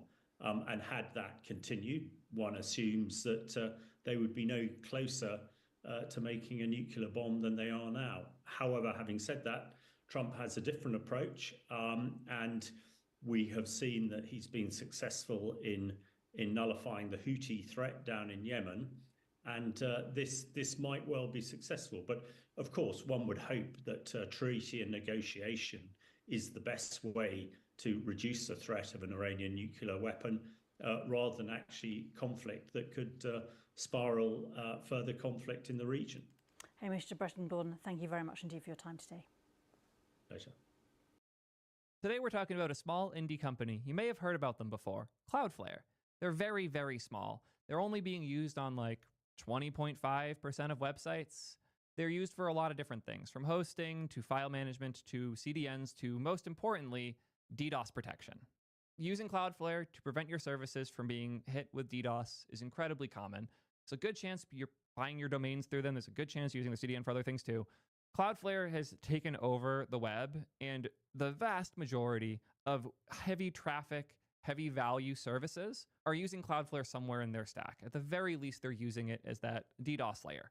Cloudflare is a very, very popular solution to a lot of problems we run into as web devs, which is why Spain's recent decision to fully block Cloudflare's IP addresses whenever there is a football game going on is within the most insane things I've ever heard a government do. This is like the textbook example of why you shouldn't let government people make policies about specific technical implementations. Because it's not just Cloudflare, by the way. Cloudflare's biggest shit talker by far is Guillermo, the CEO of Vercel, and they're being hit the exact same way. It's pretty absurd. Pretty absurd is generous. This is one of the stupidest things I've seen in a very, very long time. The Spanish government should be ashamed. The people should be rioting. And we have to talk all about this. If I'm going to lose all of my customers from Spain, we need to make up for the money somehow. So we're going to do a quick word from today's sponsor and then dive right in. Today's sponsor is one of those rare companies that I've been building on for over 5 years. Agora makes the best video infra in the world, and I mean it. Whenever I'm trying to transmit video and audio live over the web, Agora is almost certainly going to be part of my stack. We built all of Ping on top of them. But I want to show something cool they just built on top of their infra, a conversational AI engine. I've never seen anything quite like it. An SDK and API for having live conversations with AI. And because their infra is so good, the latency just feels impossible. This is going to be a live demo because I want you all to see just how fast it can respond to things. Hello. Is there something specific you want to talk about? Or should we just have a chat? Who's the best programming YouTuber? There are many great programming YouTubers, but Cold Steel, Traversing Media, and the Coding Train. Wait, I want TypeScript YouTubers. For TypeScript, you might want to check out a cat of mine. Okay, thank you. I get it. Did you see how fast that was, though? It responded almost immediately after I stopped talking, and I could interrupt it without having to set anything up. It's like 5 lines of code to get started. It's surprisingly cheap to run, and you can plug in whatever models you want. If you're trying to add voice to your AI apps, this is almost certainly what you want to use. I know it's what we're looking at for T3 Chat. Thank you to Agora for sponsoring today's video. Check out today at soydev.link/Agora. Let's dive into how Spain is fundamentally breaking the internet. There's a couple pieces we need to talk about here. There's the IP law and piracy side. There's another type of IP, though. IP addresses that we'll have to talk about, too, as well as DDoS protection and identification. This is the general 3 pieces we're going to have to talk about. Let's start with IP addresses. If you're not familiar, there's an IP address. It's 4 numbers that describe an address something can go to, kind of like a phone number. This phone number is assigned to a person or a device, and when someone types in this number and calls it, telephone networks will use this number to figure out where to route the call and connect you. IP addresses are similar. This is an IPv4 address specifically. There's a problem with IPv4 addresses, though. There aren't that many of them. I know you're looking at that number and you're like, what do you mean there aren't that many of them? That's like 1 for every 2 people on Earth. Yeah. That's actually not that much, because any one person could have multiple things that need different IP addresses.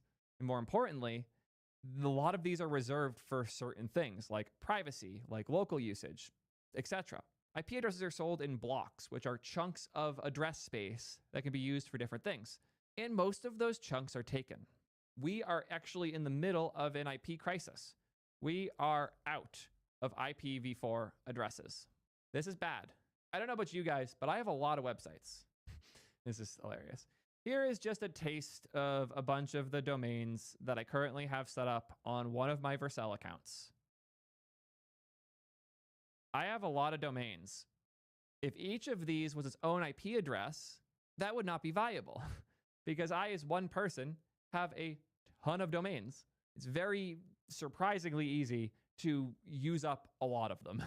So if every company, every dev, every subdomain, everything was to have too many of these IP addresses, you can see how quickly we run out, which is why it is basically essential for businesses to reuse IPs. So if you were to go through the domains that I had there and pick any handful of them, there's a good chance that markerthing.com and unduck.link both resolve to the same IP address. Let's just check it. DNS check. Unduck resolves to this IP address. And if we go back here and grab MarkerThing, previous IP address 663360, 663360, crazy. The reason for that is the domain is mapping to this one IP address that is Vercel's, as we see here as well, the Vercel DNS. And once that DNS has been hit, it can look at the domain name you're requesting and forward you to the right place. This is essential to how the internet works today, because if every single domain had its own dedicated IP address, we would have been out a very, very, very long time ago, because every computer effectively needs its own IP address.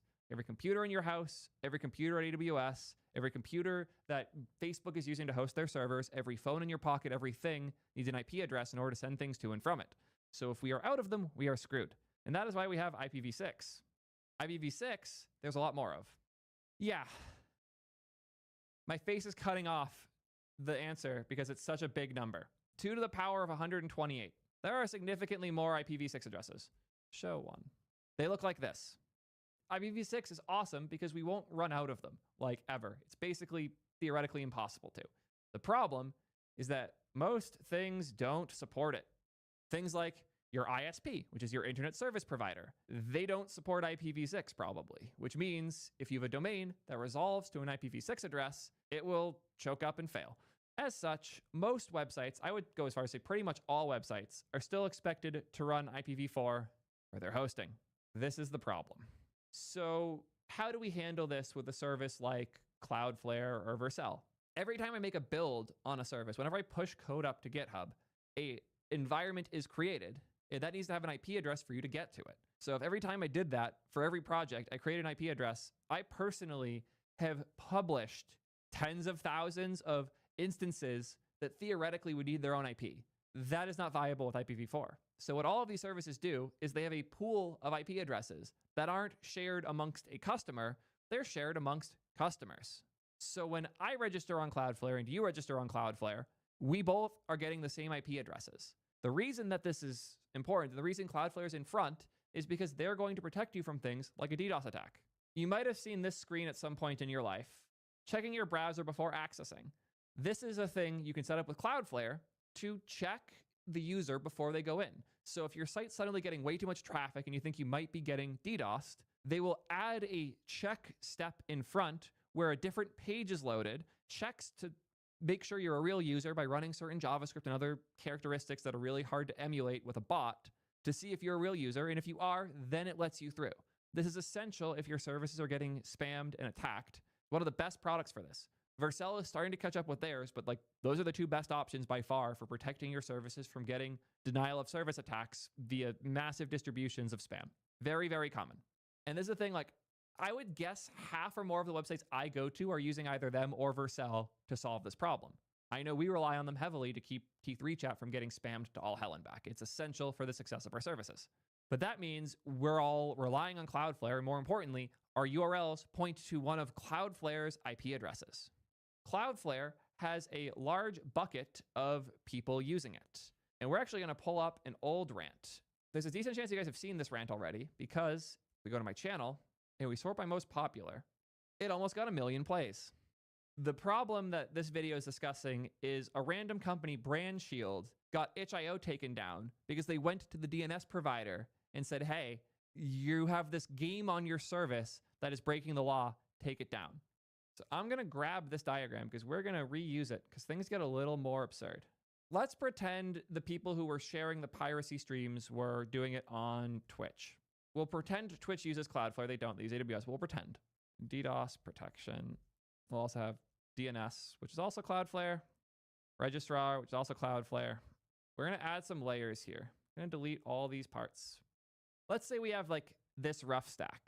You're a viewer going to watch something on a stream. Maybe like I am now on Twitch. You go to watch a stream. That means a person is streaming the video. Twitch is hosting the service where the streaming is happening and the viewer is going to consume it.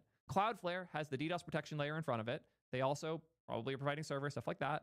They also, below that, have the DNS, which is what turns the URL into an IP address to then let the user access the service. And then there's the registrar, which is what turns that like name into an actual thing that is registered with these internet companies so that you can have that URL and have that name turn into the right IP address.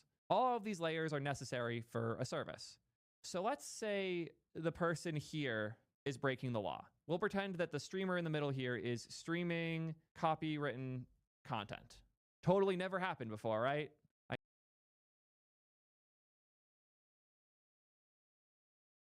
Possono rappresentare per la line-up.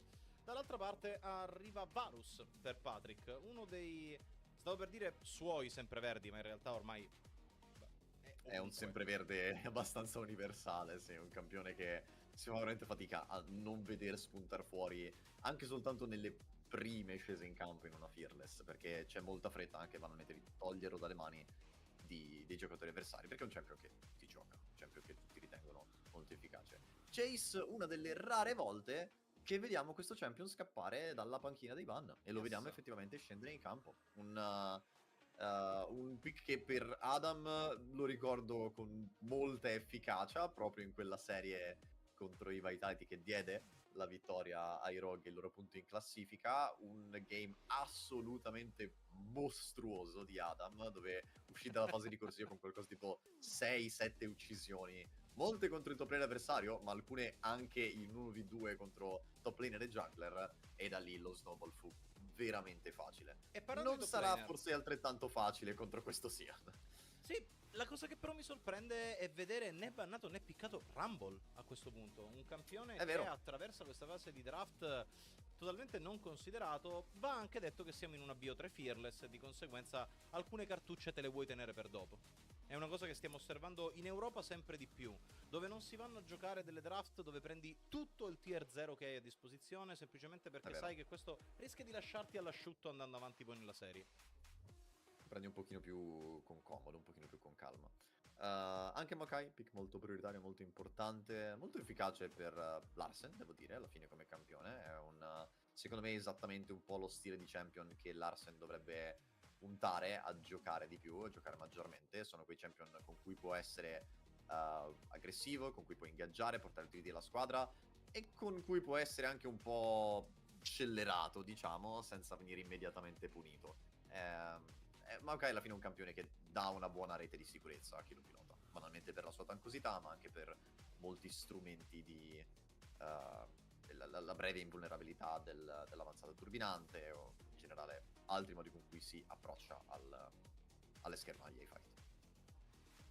Vediamo un pochettino come vogliono evolvere la draft, perché arriva un ban su Eisol, campione che storicamente è stato tra le corde di Humanoid, ma come Uno dei campioni con counterpick cui specifici.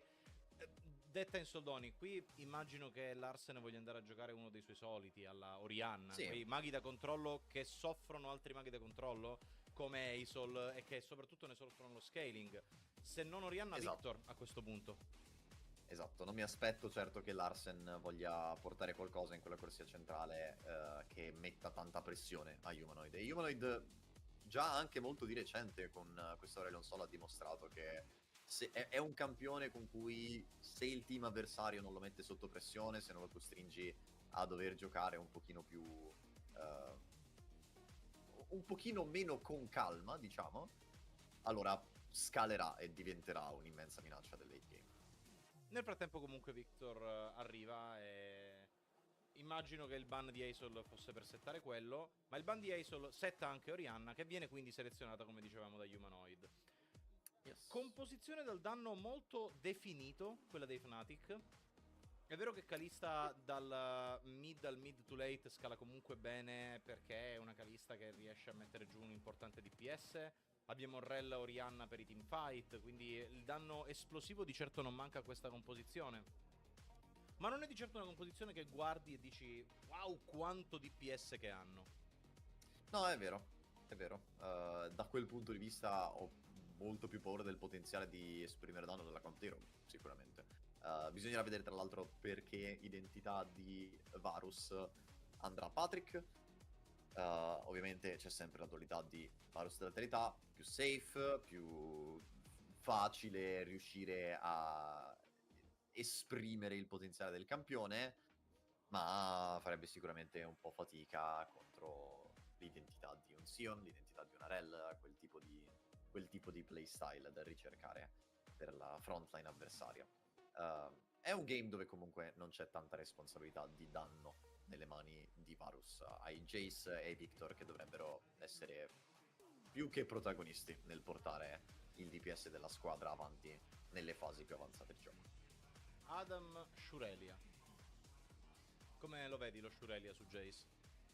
Non benissimo, devo dire la verità, però da sottolineare che il cartellone non chiedeva lo Shurelia su Jace, il cartellone chiedeva lo Shurelia su Adam, quindi vorrei vedere Adam con lo Shurelia IRL. Una coroncina in testa. Una Signori! coroncina in testa e correrlo velocemente.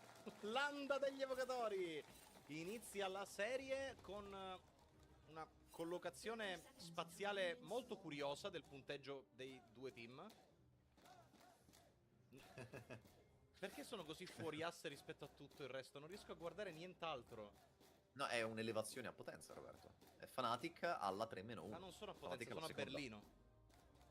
No, ti sei perso la notizia. I nuovi Ricordi? È studi? il Spring, LEC itinerante? l'LEC Roadshow, l'LEC itinerante. Per questo fine settimana Ah, sono a Potenza. non male, non male. Salutiamo E tutti gli sono pure amici di elevati. Potenza che ci seguono. Che forza, che potenza. L'arena di Potenza somiglia molto a quella di Berlino, però. Posso dire che potevano cercare un design un po' più ispirato? È perché a Potenza non c'era... L'hanno fatto un po' all'ultimo secondo e quindi non Ok. avevano pronto uno stadio come faranno poi invece a Madrid o a Ok. Parigi. E quindi si Hanno sono dovuto... portati quello di Berlino.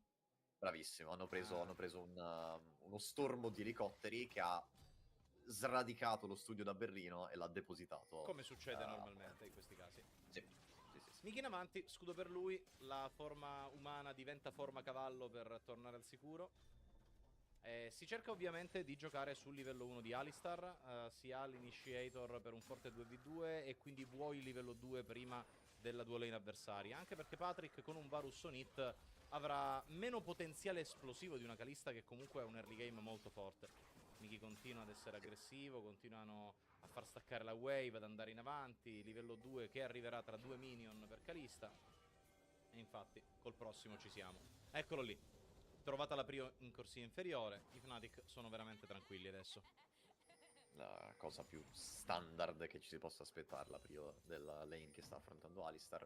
Ovviamente Varus non dà letalità sulla fase di corsia, è meno incisivo sui trade, diciamo, un pochino più mordi e fuggi, dove punti magari a tirare soltanto un auto-attack, due auto-attack e poi l'abilità, che normalmente appunto viene amplificata da quella comunità e dopo i primi reset già dà un po' di letalità nell'inventario, ma i trade estesi con il tempo letale bisogna comunque stare molto attenti, perché la capacità di Varus anche in fase di corsia di accumulare 3 stack di flagello e procarle, altri 3 stack di flagello e procarle, avere quell'attack speed molto alto, grazie anche alla passiva di Varus, perché se inizi il trade dopo aver lastittato un minion, hai quel boost di attack speed, hai tanto potenziale nei trade estesi, che certo sono la grande minaccia anche di un campione come Kalista, ma soprattutto se hai al tuo fianco un forte engager, un campione che può portare tanti controlli come quell'Alistar, non sarebbe nemmeno troppo difficile generare dei scenari dove puoi Arriva però la capacciata da parte di Execute, flash difensivo da parte del supporto dei Fnatic, un po' zelante nell'inserimento.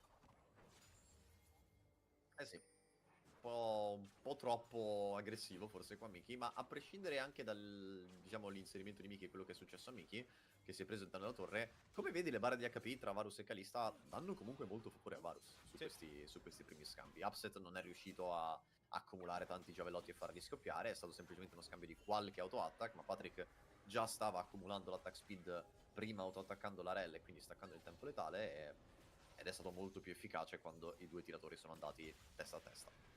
Oscarinin adesso sotto torre, arriva Malrang, la wave è comunque comoda per scongiurare dei dive, ma non di certo per recollare.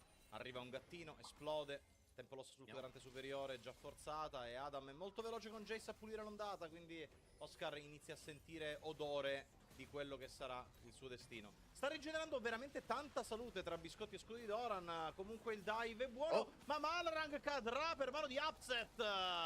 La rotazione dei Fnatic adesso anche con lo stordimento con Razork e la doppia uccisione per il tiratore dei Fnatic. Letti come un libro i Rogue. Eh sì, sono arrivati i rinforzi, grande interpretazione dei Fnatic qua sul movimento avversario, hanno letto molto bene le intenzioni di Malrang e hanno punito. 2 kill su Kalista a 4 minuti, sono una grandissima risorsa per i Fnatic.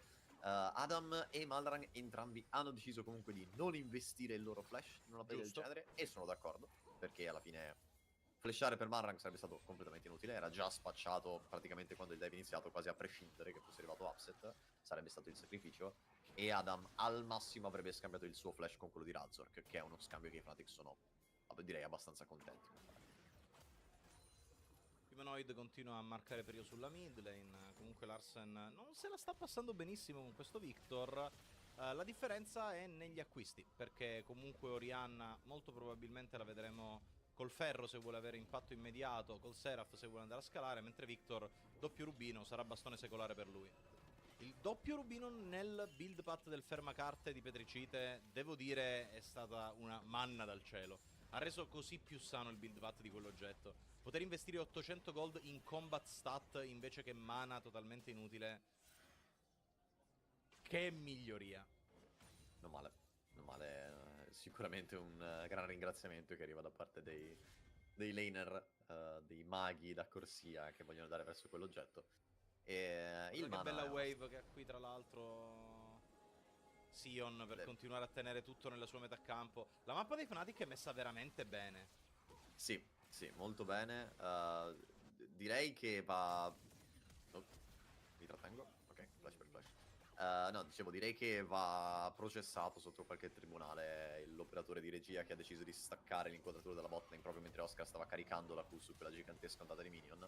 Mi stavo già pregustando il bonk e l'ondata di gold che quel Sion avrebbe raccolto. Non l'ho visto. Mi correggo, a quanto pare anche Orianna sarà Road of Aegis.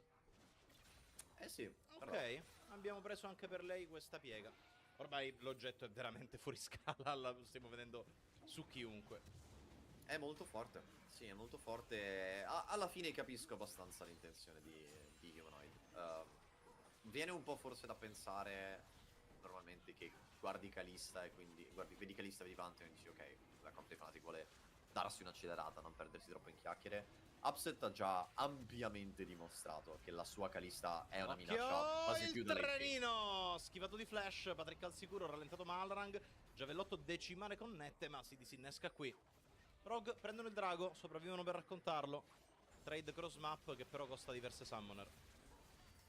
Piccolo peccato per i Fnatic perché il tempismo stava per essere ottimo. L'entrata di Razor con la ulti qualche secondo prima avrebbe minacciato lo steal del drago, avrebbe minacciato una contesa sull'obiettivo e se di questi tempi se riesci a portarti a casa sia le prime 3 larve che il primo drago, sei a cavallo per l'early game.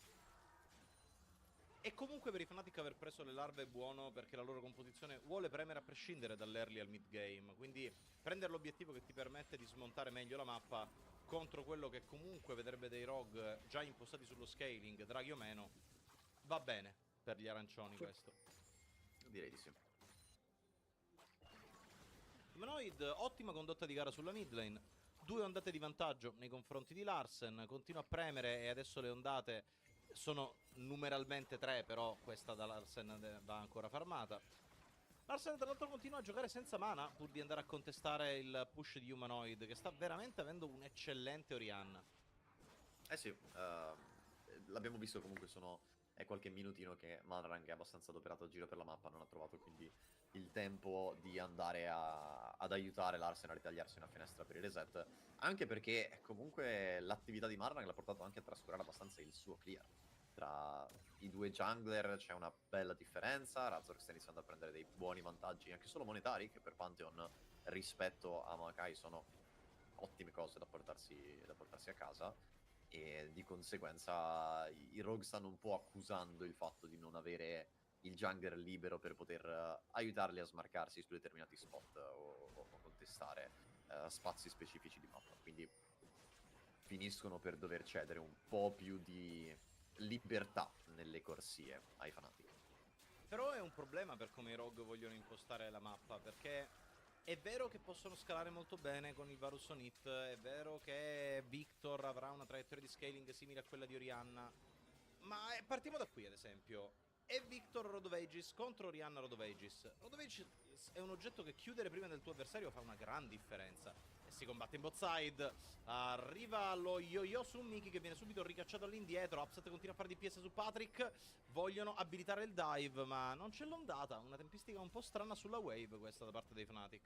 Comunque il recall verrà interrotto da Razork, quindi a prescindere ci sarà un importante tempo losso sul quadrante inferiore. Ma that's it. Avrebbero potuto raccogliere un po' di più con delle tempistiche diverse. Sì, si sono fatti un po' prendere dalla foga lì quando hanno visto Patrick ed Execute in posizione un po' avanzata. Hanno detto forse possiamo riuscire a punirli, ciancarli abbastanza, magari Vinsero lanciarci bot lane qualche summoner spell. grazie alla loro foga. In questo caso sì, assolutamente. Upset e Mickey sono molto carichi. 999 gold di vantaggio aveva per un attimo Upset. Questa cosa mi ha giga tiltato. Malrang, quadrante inferiore, spottato dal lume in trifronda, si fa un bel bagnetto di lumi prima di affacciarsi alla due lane avversaria, ormai già in zona franca. Mid lane, Orianna continua a maltrattare Victor, 0-0-0 entrambi, 500 gold di vantaggio sulla corsia centrale dal puro gioco passivo, e vanno a dive su Adam, arriva la locomotiva, arriva il decimare, arriva Pantheon, e il man drop si porta a casa i Fields of Warcraft con un font tutto nuovo, tra l'altro. Miki nel frattempo sotto torre viene bloccato dall'avanzata della natura di Malrang, che adesso si tuffa, targettabile, ma bella la catena di controlli, e Patrick a prendere la kill. Ma Malrang probabilmente avrà la peggio in tutto questo, interrotto il teletrasporto di Humanoid da parte di un eroico Larsen per evitare una sciagura su quel quadrante inferiore. È molto bravo Larsen, lì indispensabile trovare quell'interrupt sul TP. I Rogue erano non in una pessima posizione, comunque Execute ha tancato molto bene la torre, durante la finestra di attività della sua Suprema c'era tanto spazio di manovra per i Rogue, che hanno usato bene. I Fnatic non erano fuori da quell'azione. Con l'arrivo di Humanoid, con un uomo in più, con dei controlli aggiuntivi e soprattutto non pochi danni portati da questo Orianna, sarebbe stata lì la chance per provare a ribaltarla. Ben fatto, però buon intervento di Malrang, buon tempismo per smarcare un po' appunto una corsia inferiore che si stava dando molte arie, dove Upset e Miki stavano caricando molte risorse. Che sta continuando a inseguire Patrick per impedirgli di tornare in corsia. E non è una manovra fine a se stessa, perché abbiamo Razork di nuovo in zona dive, abbiamo Upset che con 6 larve sta andando a premere verso la torre più fragile della composizione avversaria, e questo sarà ancora vantaggio in early game. Guarda il tabellone, sono 2300 gold di vantaggio con una kill di vantaggio. Già, praticamente sul niente, praticamente solo sul farm e sulla pressione strutturale. No, è quello che i Fnatic fanno bene in questo early game. E Kalista è uno dei champion più forti nelle prime fasi di gioco ed è stata sfruttata benissimo dai Fnatic. Upset sempre un po' protagonista delle inquadrature che lo vanno a ricercare su ogni suo spostamento di mappa. Oscar sta farmando benissimo, Humanoid sta farmando benissimo, i solo laner dei Fnatic non hanno minimamente sofferto la fase di corsia, anzi, e anche quell'azione che abbiamo visto poco prima del dive bot lane dei Rogue, quindi il dive top lane dei Fnatic, è stata eseguita alla perfezione. Quella è proprio una giocata dove se sei Adam non ti diverti nemmeno un po'. Vieni preso dalla ulti di Sion e poi non puoi muovere un muscolo finché non respawni in fontana. Parlando di Adam che non si diverte, poco mana per lui, mezza barra degli HP, ma il recall viene interrotto e la wave viene crashata da Oscarinin. Proc di demolire a breve, ma flash difensivo per evitare un riposizionamento, con Execute comunque lì a prendere tempo, ma è arrivato Upset e inizia a fare DPS. Execute, staccate le lance su di lui, si aspetta per la lacerazione, la Suprema prende tempo, Malrang, spacing di ulti anche per lui, Razork a coprire dal fianco, e alla fine nessuno dei Fnatic viene chiuso, ma 5 persone dei Rogue su questo quadrante inferiore, mentre abbiamo Humanoid che massaggia la torre sulla corsia centrale. Sono 6 larve quelle che hanno i Fnatic, queste sono torri che vanno giù come burro. Libero di agire Humanoid sugli ultimi secondi tra l'altro delle placcature, quindi cercando di raccattarsi qualcosa in più per questo early game. E infatti ecco che cade una plate proprio 5 secondi prima dello scadere di quell'obiettivo, innalzando la gold read, arrivati quasi a 4000 gold, 3500 circa per i Fnatic al momento. Gran bel early game, guarda là, turret plates, 1370 unità d'oro ottenute solo dalle placcature contro le 249 dei Rogue. Mammina mia, differenza enorme. Fnatic coreani nell'esecuzione oggi, è un game striminzito in kill ma estremamente efficace sul piano del macro game. Humanoid si velocizza, comando dissonanza basta per andare al sicuro, e 3 persone dei Rogue ancora sono qui a perdere tempo sulla mid lane e non c'è niente da fare per loro. No, non ci sono tante aperture per i Rogue, semplicemente ogni volta, ogni lato di mappa a cui si affacciano non trovano grandi risultati. Prova qua Patrick una ulti che secondo me non aveva nemmeno tante pretese di puntare a kill o quant'altro. Siamo a un minuto dal messaggero, con un upset che comunque ha, oltre alla mobilità innata di Kalista, flash e purificazione a disposizione. Lì era appunto, siamo a un minuto dal messaggero, dal prossimo obiettivo, quindi per Patrick era: stiamo guadagnando priorità in questa wave, in questa corsia, su questa wave, sparo la ulti così se lo becco magari gli riesco a mangiare il cleanse, la mia ulti torna per il fight, la sua Summoner Spell no. Se non lo becco, pazienza, ho liberato la corsia, posso pushare, tornare in base e poi tanto resettiamo per l'obiettivo topside. Ma i Rogue quando giocano? Bella domanda. dopo Paolo, penso. Quella è una full rotazione di Adam. Sì, Oscar ha detto interessante, molto interessante. Bellissima opinione, tuttavia. È 1/10 della barra degli HP, una full rotazione di Jace con Black Cleaver. Humanoid, onda d'urto, vanno sotto torre, comunque execute a fare da portiere per il tentativo di inserimento in dive. Non importa perché andranno a prendere la struttura, aprendo così l'anello esterno di difese strutturali avversari. 5100 gold di vantaggio, siamo a 16 minuti, i Rogue ancora non pervenuti. No, purtroppo no. Un po' mi sorprende che i Fnatic abbiano deciso di matchare così tanto le risorse umane dei Rogue su questa bot side. Mi aspettavo che sfruttassero un pochino più il ritmo molto incalzante di questo early game per convertire subito in messaggero e usarlo anche molto presto per attaccare fin dalle primissime fasi del mid game una delle strutture interne, che sono entrambe esposte sia mid che top. Da lì poi continuare a giocare per principalmente l'obiettivo del mid game dei Fnatic sarà togliere i draghi ai Rogue. I Rogue sono partiti 2-0 su quei primi draghi elementali, i Fnatic sanno che sono in una posizione abbastanza forte e se riescono a prendere i prossimi 2 draghi hanno essenzialmente vinto il game, perché la speranza maggiore dei Rogue al momento è un rush verso l'anima infernale. Si gioca per il messaggero e rush per l'anima lo puoi fare nel momento in cui hai controllo di mappa, nel momento in cui quel quadrante inferiore lo puoi contestare. Con questo messaggero e pressione ulteriore che adesso andrà ad incedere sulla mappa, e Patrick, per l'amor di Dio, una prendine. La mappa si sta inclinando a favore dei Fnatic e i Rogue a breve dovranno attraversare una china un po' troppo ripida per accedere a quei draghi. Sì, sarà molto difficile per loro che solo mantenere visione e informazioni nel loro lato di mappa. Patrick balla mentre aspetta la wave.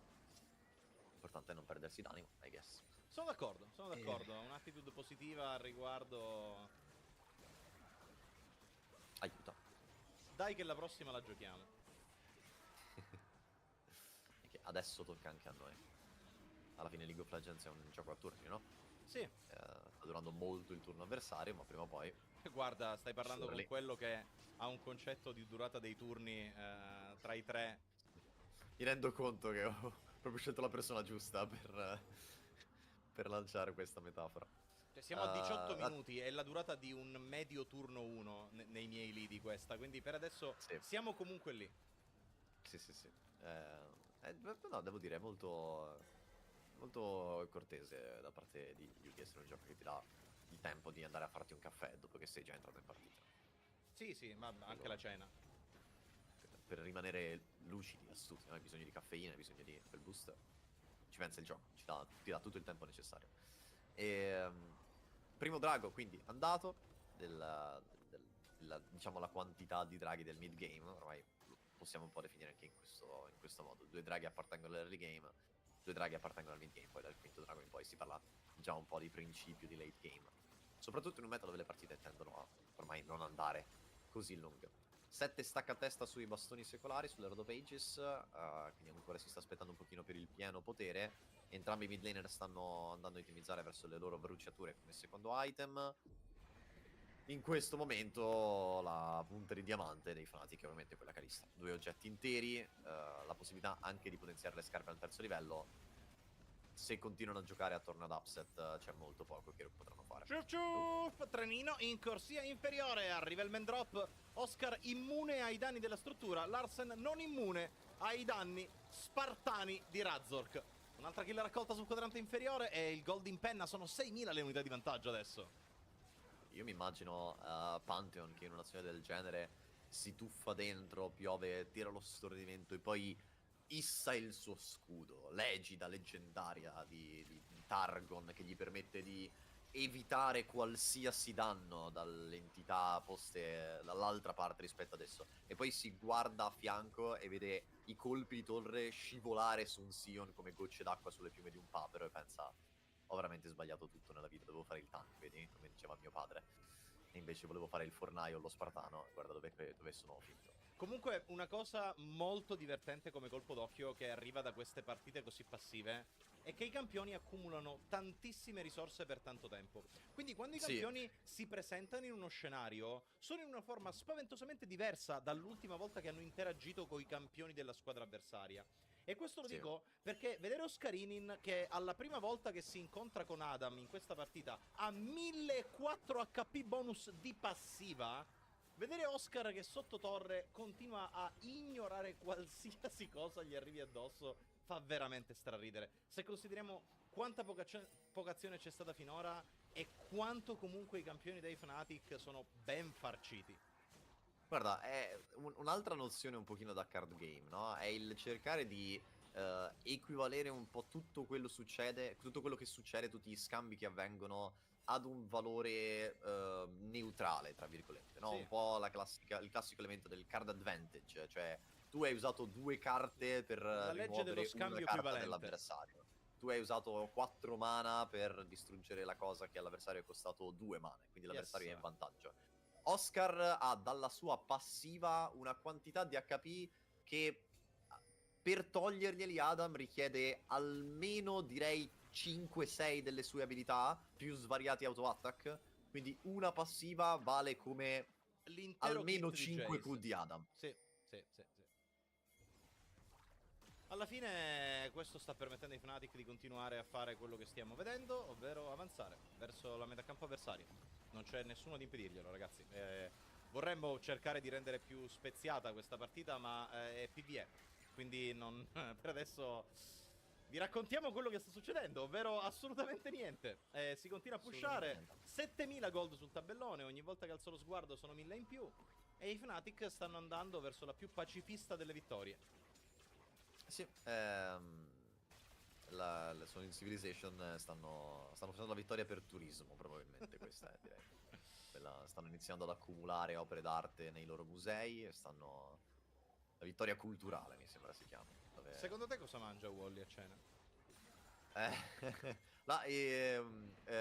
Funny that you should ask me, perché io so esattamente cosa mangerà Wally a cena. Wow, sei arrivato preparato. Lo so esattamente, perché Wally mangerà a cena uno dei burritos che la sua morosa gli ha preparato prima di andarsene per il weekend. Che persona Ho ragione, Wally? Fantastica. El sabe. Che persona fantastica. Oscar Ormai dal fianco. ci conosciamo troppo bene. Attenzione, potrebbe succedere qualcosa. I Fnatic stanno cliccando verso i campioni dei Rogue. Attenzione, l'inseguimento è incredibile. No, niente. Sono 5 campioni che muovono tutti nella stessa direzione. Scappano. Ancora messi. E vanno a fare l'obiettivo con tutti i Fnatic vivi e in vantaggio monetario. Certo, i Fnatic per adesso sono presi col drago, però, quindi bisogna un attimino cercare. Ma non ci mette niente Razok ad arrivare. Infatti c'è il man drop ed è già sulla mid lane. Dell'aereo.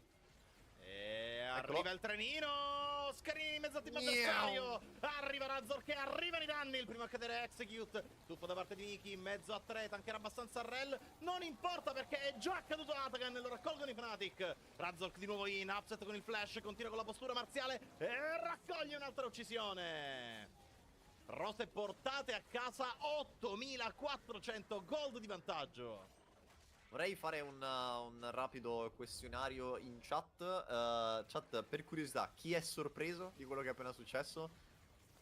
Qualcuno è sorpreso di quello che abbiamo appena visto? Qualcuno non si aspettava di vedere che questo succedesse?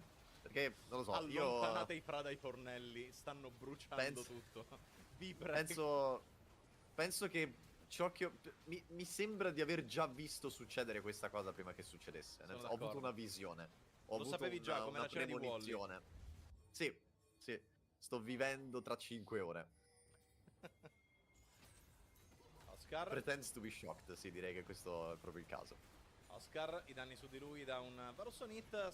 No. Non c'è niente da vedere. Sgomberare. Direi di no. Sgomberare. Non c'è niente da vedere. Che massacro, mamma mia. A proposito, è un massacro. Torniamo un attimo alla discussione pre-partita, perché poi la partita effettivamente non è che ci dia tanto di cui discutere. No, certo. i Fnatic rapaci che ci aspettavamo oggi. È vero che i Rogue non stanno opponendo resistenza, ma i Fnatic non ne stanno missando una per andare a punire nervi scoperti. È vero, Fnatic stanno approfittando bene, stanno anche loro leggendo molto bene le intenzioni molto chiare della squadra avversaria e presentandosi con una squadra, con una composizione che è in netto vantaggio, alla quale i Rogue non hanno molta chance di rispondere. E si gioca per il drago, adesso arriva il decimale da parte di Oscar e arriva la tempesta magnetica da parte di Miki. La backline è bloccata, Marrang in mezzo al team avversario, Marrang cade, la raccoglie Humanoid. E adesso, per quanto il drago sia già sotto presidio Fnatic, si continua ad inseguire sulla corsia inferiore, si va a strozzare la giungla, si va a rimuovere la visione. Alla faccia dei Fnatic rapaci. Stanno vivendo in casa Rogue senza pagare l'affitto. C'è però una cosa che effettivamente mi stupisce di questa partita. E non ironicamente intendo. Ovvero quanto poco è uno strazio da castare. Solitamente game del genere sono... È vero, certo. Solitamente game del genere però sono veramente devastanti. Cioè una partita del genere come prima di giornata soprattutto ti manda immediatamente in abbiocco come caster. Invece la sto vivendo particolarmente bene. Ci sta. Sono molto sereno. E il problema è che non capisco perché. Forse veramente siamo solo noi due. È questo il problema, sì, è vero. È proprio questo che mi perplime. Corsia inferiore, Orianna sulla struttura mentre cercano il controingaggio i Rogue. Execute in avanti, arriva il flash, ma arriva anche il decimale da parte di Oscar e la locomotiva ancora una volta in mezzo al team avversario a prendere tempo, mentre Razor, che è arrivato a dare manforte ai suoi, continua Oscar a tankare tutto il tankabile. Gli hanno lanciato 18 rotazioni di spell e non è andato giù. È arrivato Humanoid dalla backline, killing spree, si va a prendere Jace, sombrero per cacciare Malrang, doppia uccisione, Miki sotto torre. La struttura alla fine è l'unica a prendere un'uccisione e sulla tripla di Orianna i Fnatic chiuderanno qui la prima partita della giornata. 27 minuti di PvE. I Rogue purtroppo ci hanno provato, ma ancora una volta non ce l'hanno fatta. Fnatic portano a casa un primo punto più che convincente. GG. Ben fatto. Fight finale esemplificativo della partita. Rogue che sudano le proverbiali 7 camicie per non riuscire a portare a casa niente, fin tanto che il fight è un 5v4 a loro favore. Appena arriva il quinto uomo dei Fnatic vengono immediatamente cancellati dalla mappa. Dovremmo avere un'intervista, tra l'altro. Yes. Lore e Upset sul palco che aspettano la linea. Sentiremo cosa da dirci Upset dopo questo game. Non c'è molto da dire, puoi dirlo forte Lore. Upset, qualcosa che puoi criticare della vostra fantastica performance? Forse avremmo potuto chiudere il game un minuto prima? Non lo so. A volte vediamo le partite rallentare un po', il ritmo delle partite rallentare quando giocate contro i Rogue. Come mai voi siete riusciti a tenere il ritmo alto?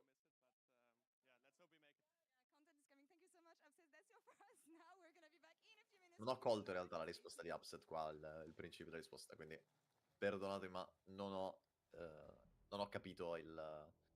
Ha implicato che avessero forse un impegno penso di aver capito dal contesto del resto della frase che avessero tipo un impegno e che speravano di non... Di arrivare in tempo, di non dover, di arrivare in tempo, sì, di non dover abbandonare la prenotazione al ristorante o qualcosa del genere. Io ho provato quasi tenerezza verso questa intervista perché era prevista da schedule, ma evidentemente sono arrivati lì e nessuno dei due aveva niente di cui parlare. Proprio... mi hanno dato, Lore Upset, la stessa identica sensazione, scusami, di quando ti saluti con qualcuno ma tutti e due andate nella stessa direzione nella strada. E siete lì tipo... Sì. Beh, quindi... Vabbè, io ho parcheggiato laggiù. Ah, anch'io ho parcheggiato. Va bene, allora... andiamo, vabbè. E a quel punto devi trovare qualcos'altro di cui parlare nel minuto e mezzo che ti separa dal momento in cui nuovamente vi saluterete. E quindi non puoi iniziare nessuna nuova conversazione e non puoi continuarne una di prima perché è già stata chiusa. Devastante. Però è esattamente la sensazione che mi ha dato questa intervista, quindi comunque siamo sul pezzo. Fnatic si portano a casa, per chi si fosse connesso solo adesso, una vittoria decisamente convincente. Al di là di tutto, è vero che i Rogue non hanno opposto resistenza e quindi la performance dei Fnatic va contestualizzata in funzione di questa cosa, ma i Fnatic intanto ci hanno giocato un buon Kalista game in Europa, che non è una cosa da poco. È una Kalista che non ha fatto semplicemente da protagonista della corsia perché il jungler ci ha giocato attorno, al contrario. È stata una Kalista che ha fatto la direttrice. È stata lei il d'orchestra. jungler, praticamente. Sì, le rotazioni, specialmente quella sulla top side, che poi ha strozzato l'unica azione proattiva dei roghi in tutta la partita. Da lì in poi è stato uno snowball costante. In generale, buona la comunicazione da parte dei Fnatic. Upset l'ha detto, se c'è qualcosa da criticare avremmo potuto chiudere un minuto prima, non lo so. Però per il resto hanno proprio tracciato tutti i checkpoint, presi gli obiettivi, negato Atakan in contesa sull'obiettivo, negata la possibilità di andare anche solo a soul point dopo i primi 2 neutrali. Li vedo sul pezzo quando si parla di giocare la mappa e finalmente, perché questi Fnatic per un po' di tempo ci avevano lasciato un pochettino all'asciutto di un gioco di mappa così rapace, che era quello che poi li contraddistingueva in Europa. Sì, poco da dire. Di nuovo è una partita dove il commento in game è stato limitato, out of game ancora di più, nel senso non si può commentare troppo. A volte è semplicemente così. A volte le partite avvengono in una linearità che ti sorprende, ti lascia un po' spiazzato, perché non è ciò a cui siamo abituati, men che meno in Europa, mi permetto di dire. È vero. E forse men che meno da parte dei Fnatic. Però ben venga. Stiamo vedendo dei Fnatic continuare a trovare le vittorie che hanno bisogno di trovare. Sono dei Fnatic che comunque stanno arrembando con molto coraggio e molta spinta la zona alta di classifica. Fnatic che si stanno continuando a far perdonare quell'unica sconfitta finora arrivata, che è anche una sconfitta, certo, che verosimilmente non arriverà per i tuoi compagni di top 4 contro lo stesso team, contro un team del genere, ma già anche solo il fatto che nello scontro diretto Fnatic abbiano già battuto Karming, per esempio, vuol dire che la top 4 la vogliono chiudere a chiave il prima possibile. È una squadra E che anche non la sta top 3, lasciando... E anche la top 3, certo. È una squadra che non sta lasciando molto al caso. Ci saranno ancora da aspettare nel futuro di questa regular season gli scontri con i G2 e con i Movistar Koi, le altre due squadre appartenenti di diritto a questa top 4. E onestamente non do i Fnatic per sfavoriti netti in nessuno dei due matchup. Anzi, vedremo. Cioè, contro i G2 devi dare un po' sempre il rispetto del nome, ma contro i Koi li vedo addirittura come favoriti. Vedremo come andrà. Alla fine, se continuano a tenere questo ritmo anche contro team che non hanno queste 3 lettere a definire il loro nome, ci sarà da vederne delle belle. È ovviamente una partita che lascia poco a livello di proiezione sul futuro dell'organizzazione, perché si sta svolgendo un po' un 1v0, ma è comunque una partita dove i Fnatic, come detto prima, un team molto dipendente dal momentum, stanno iniettando momentum nell'organizzazione. Questo non può che fargli bene. 1-0 per loro, vedremo se questo momentum andrà avanti verso una schiacciante vittoria. Noi ci prendiamo una breve pausa e torniamo qui tra qualche minuto. A tra pochissimo.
Ladies and gentlemen, amici e-sportivi, benvenuti in questa nuova giornata di LEC qui sui canali di Lit Official. Inizia adesso una nuova settimana e speriamo che si vogliano presentare tutte le squadre interpellate all'interno della giornata. Per Sì, chi se si mi fosse state connesso chiedendo solo come mai adesso, stiamo ecco. iniziando al 10 alle 6 invece che 10 alle 5 come normale, perché una delle due squadre che doveva essere coinvolta nella prima partita, nella prima serie di oggi, non è arrivata in studio, banalmente. I Fnatic si sono presentati, si sono seduti alle loro postazioni, hanno giocato la partita, i Rogue no, i Rogue non c'erano, non si sa dove siano. Sembra che li abbiano trovati, poi sembra che siano riusciti a portarli, però come conseguenza di questa assenza è stato assegnato loro una sconfitta A tavolino. vorrei dire a tavolino, ma in realtà purtroppo non lo è stata una sconfitta e basta. Abbiamo assistito ad una partita molto peculiare, non è vero neanche questo, purtroppo, anche questa è una cosa che avrei voluto dire, nel senso vorrei dire che quello che abbiamo appena visto è stato peculiare, ma in realtà sembra essere molto lo standard ormai.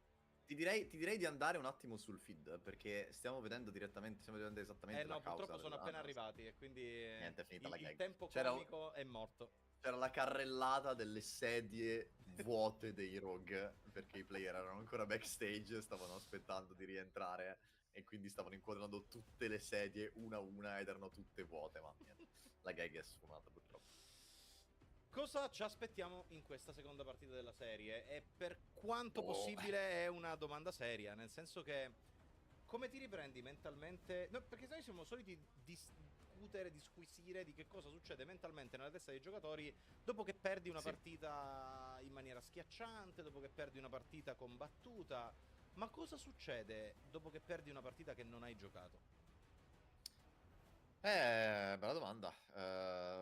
Forse sei fresco?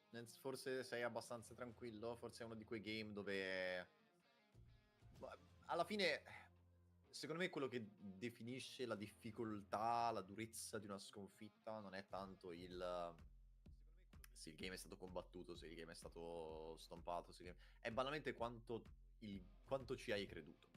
quanto sei stato convinto, quanto tempo hai avuto in partita per fare i conti con la sconfitta. È difficile dirlo in quel primo game, effettivamente, perché è vero che è stato uno stomp ed è stato un game abbastanza a senso unico, ma non mi ha mai dato ma non è stata una partita che è andata immediatamente in banca. Non è stata una partita dove i Rogue hanno regalato 10 kill nei primi 5 minuti e hanno detto ok, vabbè, lol, questa l'abbiamo intata, let's go next. La doppia di È stato un Calista game- topside però è andata un po' in quella direzione. Sì, però anche lì sono soltanto 2 uccisioni in un early game che poi ha finito per non convergere. Non sono state 2 kill di Calista che poi torna in lane e diventano 3 e diventano 4 e diventano 5 e Calista finisce 10-0 in pochi istanti. È uno di quei game dove sì, ti rendi conto che sono stati fatti degli errori, sono stati fatti dei passi avanti della squadra avversaria molto grandi che influenzeranno molto la partita. Però è stato poi anche nella sua esecuzione un lento soffocamento. È stato uno di quei game dove lo stomp è talmente forte che non ha bisogno di arrivare con carneficina dopo carneficina dopo carneficina. Non deve Può arrivare essere semplicemente pirotecnico. esatto, un drago alla volta, una torre alla volta, un cespuglio ripulito dai lumi alla volta, un campo di giungla alla volta, e quello lo senti un po' di più, quello lo accusi un po' di più. Beh, vedremo come andrà, signori. Siamo in draft, prepariamoci alla seconda partita della serie. Vediamo, dunque. Ci sono delle rimozioni comunque da non dimenticare, per via della Fearless, 2 tank engager support, 2 AD carry da forte presenza in laning phase, sono un po' il pane e burro del meta per quella corsia inferiore. I ban vedono principalmente focus sulla giungla, lato rogue, cercare di limitare un pochino l'efficacia di Razork, che però, devo dire, Razork sta spaziando abbastanza bene sui vari stili. Arriverà, secondo me, il momento in cui Gli farai giocare Zed? sì. Adesso mai più. Secondo me questo è il momento. È proprio vero, Roberto, sai. È proprio vero. Questo è adesso mai più. Sei 1-0 contro la peggior squadra del campionato. Non ricapiterà un'occasione più ghiotta di questa.